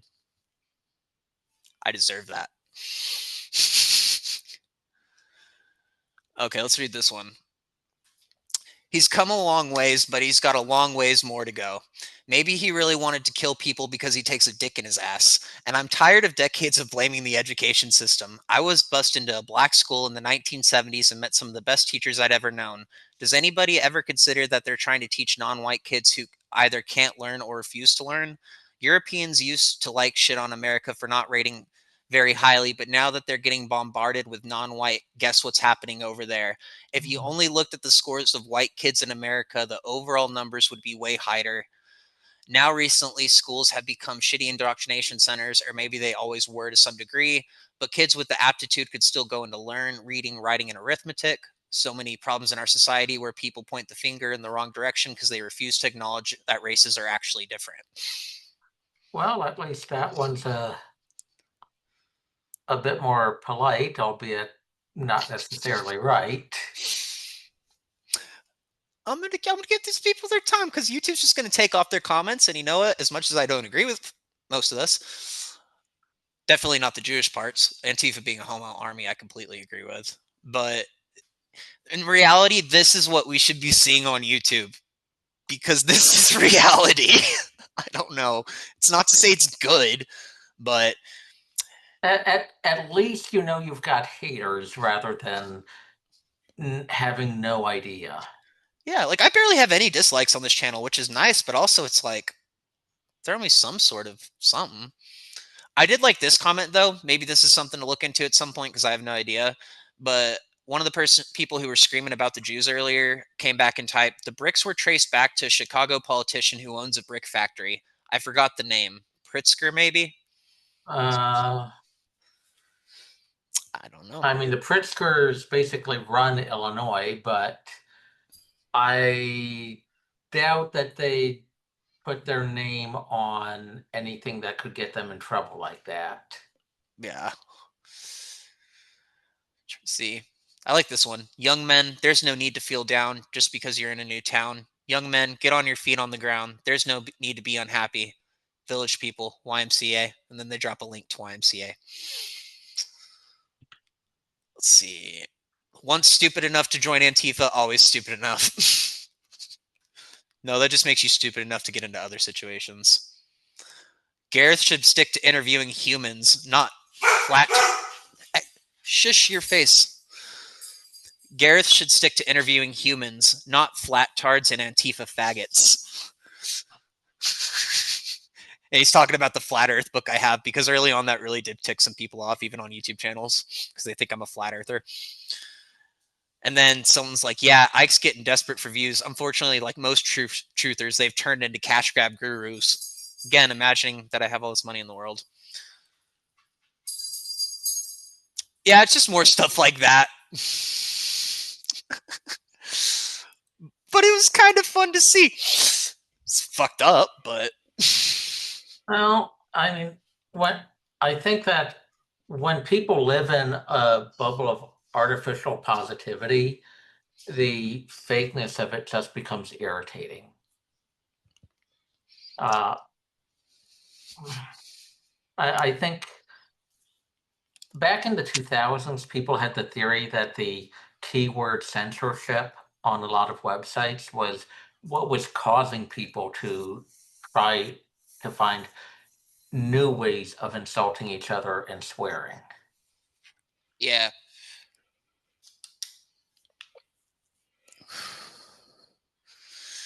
So I think there's I think because so many institutions push false positivity, there's some people who treat negativity as a sign of authenticity rather than just being negativity. Yeah. It's not automatically authentic. True. It's just weird watching all this censorship long term and how it's divided people up into different corners and how it's really made it hard to get a read on other people or the society around you now. It's not good. It's like I remember watching some like news reports of whenever they really started censoring hard on social media, and then the news companies would be basically grilling like someone like in the Proud Boys or something. They're like, "So why are there so many white supremacists in your online forums?" And they're like, basically you pushed so many people out of the anonymous forums that now they're just flocking to us. It's just like we can't control who's coming in anymore. It's just like everybody's being drifted around in a different direction and like trying to find where they can have their voice. Like even on YouTube, I feel like I can't fully have my voice because they're always coming down in some form or fashion that I have to like work around. And it just keeps people from actually having an understanding of each other, which is not that great when everybody's interactions are based online now, you know? Yeah. And it's like we all know it, we all see it, but it's gonna get so much weirder. Especially if Trump goes off with his fucking Palantir bullshit, which is one of the things that I'm not happy about right now. Well, Let's database everybody. you mean they weren't already? Yeah, but now it's just more public. It's just like, it's not gonna end well. Like they're using AI systems in Gaza. How's that going? I don't trust it. I think one of Trump's downfalls is he's gotten a little too cozy with the technocrats, people who are more interested in what they want rather than what the administration He's wants. aligned with one group of technocrats, not the old group of technocrats. Now, the same dangers apply, but they're a lot earlier along in the here's a bunch of bright ideas, let's implement them, and gradually egos expanding and driving everything into the ground cycle. I was watching an interview with a woman who claimed to be Elon Musk's babysitter, and it was one of those satanic ritual abuse type interviews. And she was talking about how her grandfather was actually on opposing sides of some battle with Elon Musk's grandfather. And she was basically talking about how her grandfather said, "Look out for that one. He's a technocrat." And she's like, "Dad, what's a technocrat?" He's like, "A Nazi." And I was just like, the way she said it, the way she delivered it, I was just thinking of everything lately. And I'm like, I'm not calling Elon a Nazi, but I'm looking at all these other fucks at least. And I'm like, if Hitler had this shit. The Technocratic Party existed in the U.S. in the 30s. The 30s. Yeah. This goes back further than I thought. I thought that was just a term we were using for all these new techie people. Okay, explain the history of It this. doesn't mean techie people. It means people who believe society can be run on very like an engineering machine rather than using raw numbers, rather than strong reliance on history and admitting that it's guesswork. Yeah, you just described every techie person I know. Well, it's a temptation of techie people, but it's also a temptation of non-techie people. Fair. I see what you're saying. But yeah, 1930s. That's interesting. I always thought it would have been like a post-World War II like expression. Or it became more popular in retrospective criticisms of American society in the 50s and 60s, but when the term originated was the 30s. Okay. That's good to know. Well, Cyprian, we've always been at it for about 3 hours. Probably should get it wrapped up pretty soon, but is there anything else you want to go into today? I'm not on too strict a time limit. Well, Graham Linehan got arrested. Who did? Graham Linehan, the guy who wrote Father Ted and the IT Crowd and is one of the UK's famous comedians.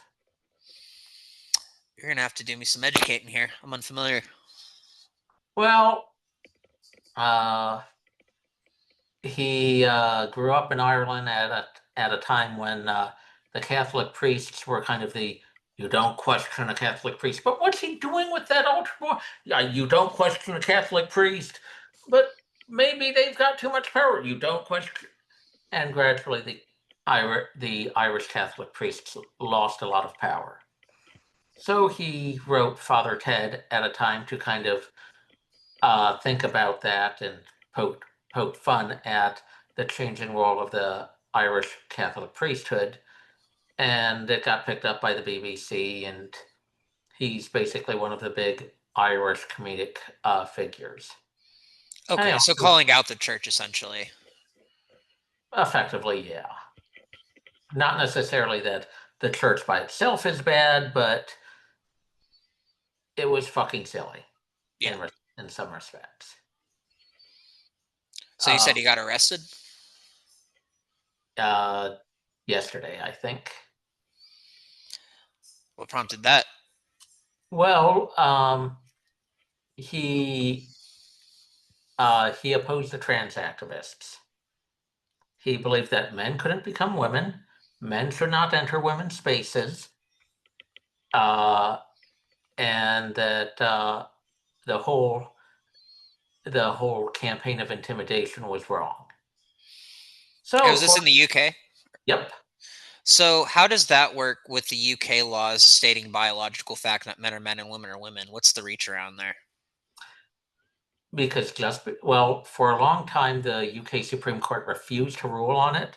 So effectively, agencies applied the trans rights or human rights slogan and punished people who disagreed with trans activists, even if there wasn't a formal legal change. So they acted as if it was law without finally deciding if it was going to be law. Damn. And then the UK Supreme Court ruled, and they decided, no, people have the right to believe that men can't be women, and women have the right to women-only spaces. So a lot of government organizations, like museums and others, refuse to abide by it. UK police are still arresting people for disagreeing with trans activists because they describe that disagreement as hate speech. Meanwhile, there have been trans activists who did things like call for cutting, for example, holding up a sign with a picture of a guillotine,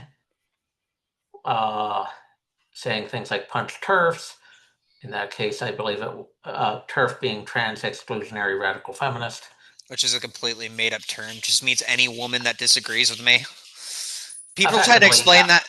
Like, people in the trans community, like, even when I was going to, like, the queer bar and all that, hanging out in those spaces at the time, people had to explain the definition of TERF to me over and over and over again because I had to, like, keep genuinely asking because I thought I was confused. And they just would always basically describe any woman that disagrees with me. And I would just always sit there like, I have to be missing something. I still don't get it. And I would keep asking, what does this mean? Because it can't mean what you're saying.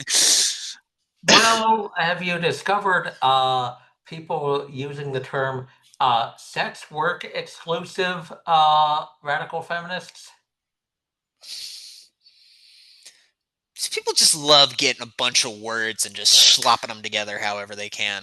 Well, when they turn it into an acronym, it makes it easier to ignore exactly what they're saying. Yeah.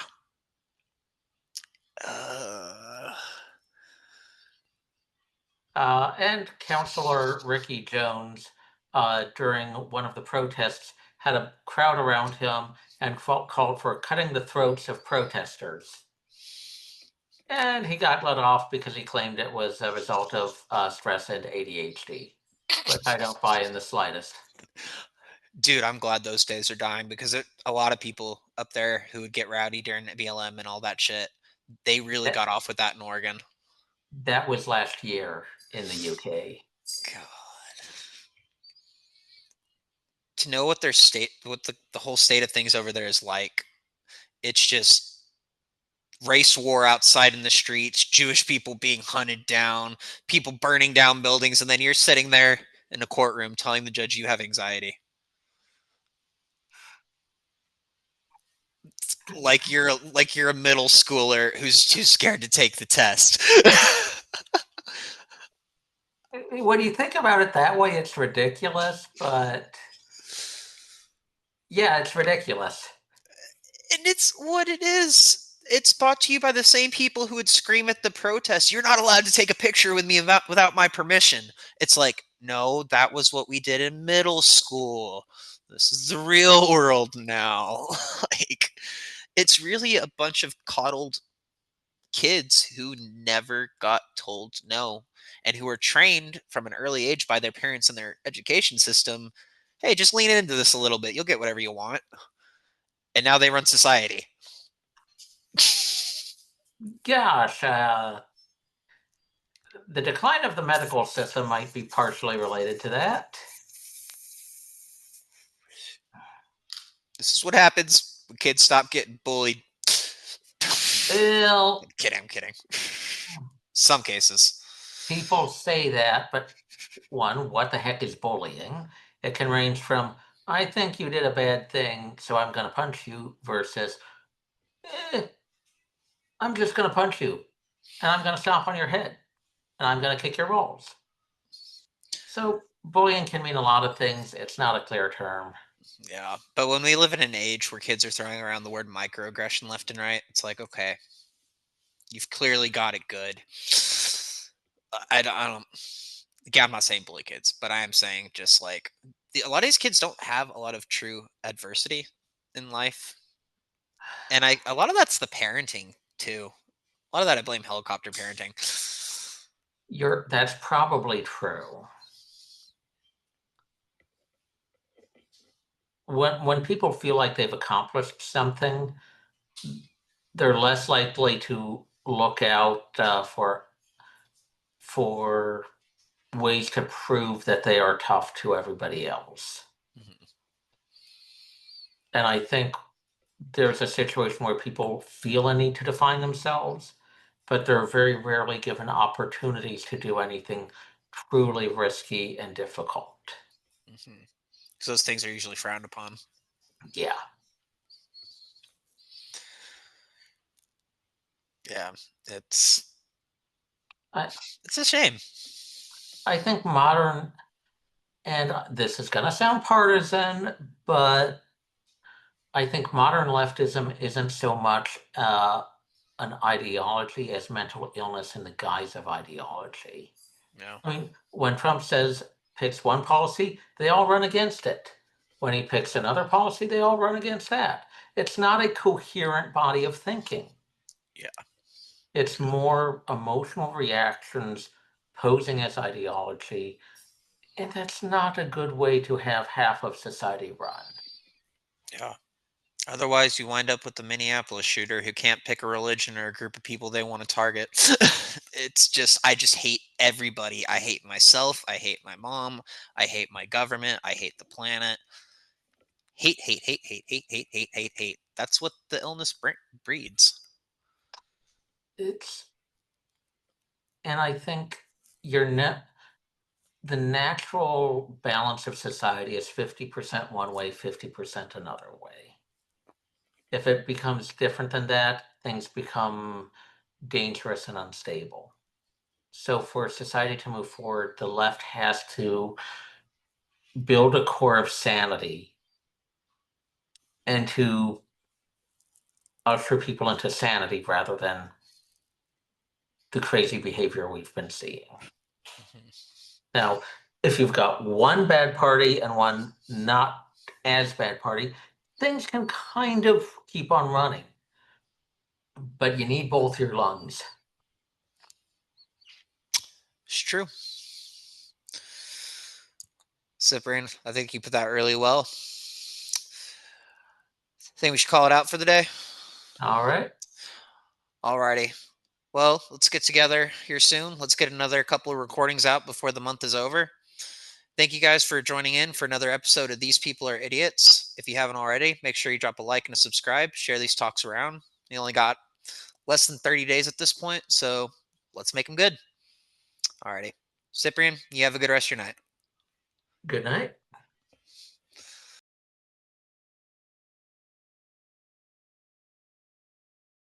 God damn it. Well, what are you waiting for? Kick the hell out of me and get your standing ovation. Come on! No, not this time. I don't want to hurt you. I don't want either of us to end up killing the other. but we're running out of alternatives. Perhaps it all hinges on tonight.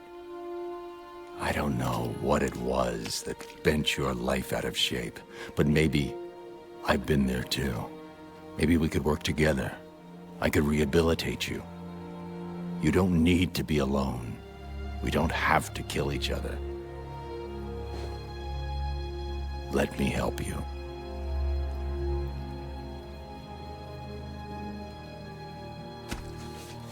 I'm sorry, but no. No. It's far too late for that.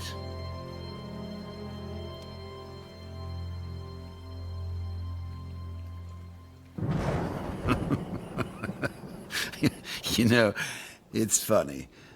This reminds me of a joke. See, there were two guys locked in a lunatic asylum.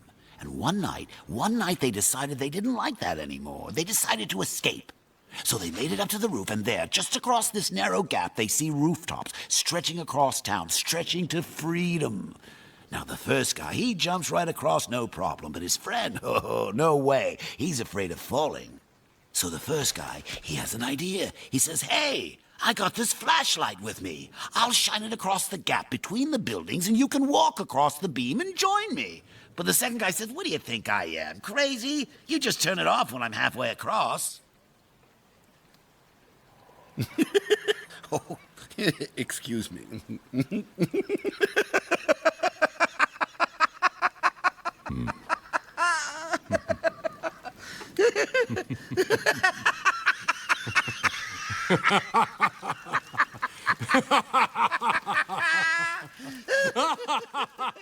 You must have seen flurries of videos being created by theorists online right now about the mass sighting of clowns appearing, luring children into the woods with money, candy, to do God knows what with them. And these sightings have been growing in number and spreading across, well, America, the UK, and possibly the globe. Why are these clowns appearing? And that has been the question for many people. I think I may have an answer, and the answer lies in the giants of the past, and perhaps this is symbolic of them returning.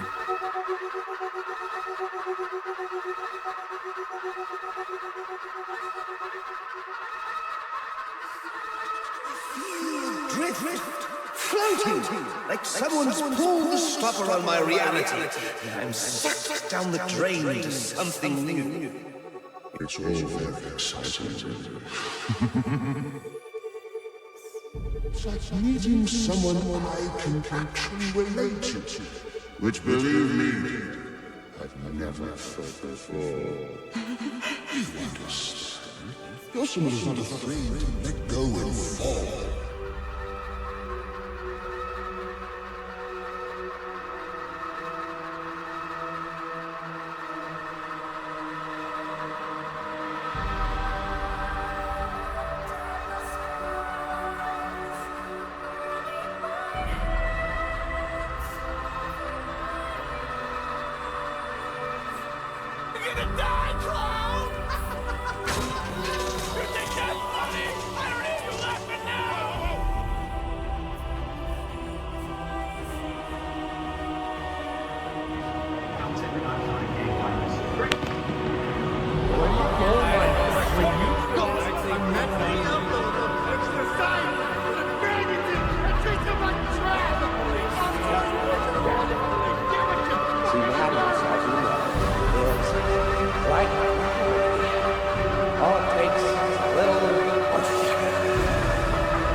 You left me a black hole of rage and confusion.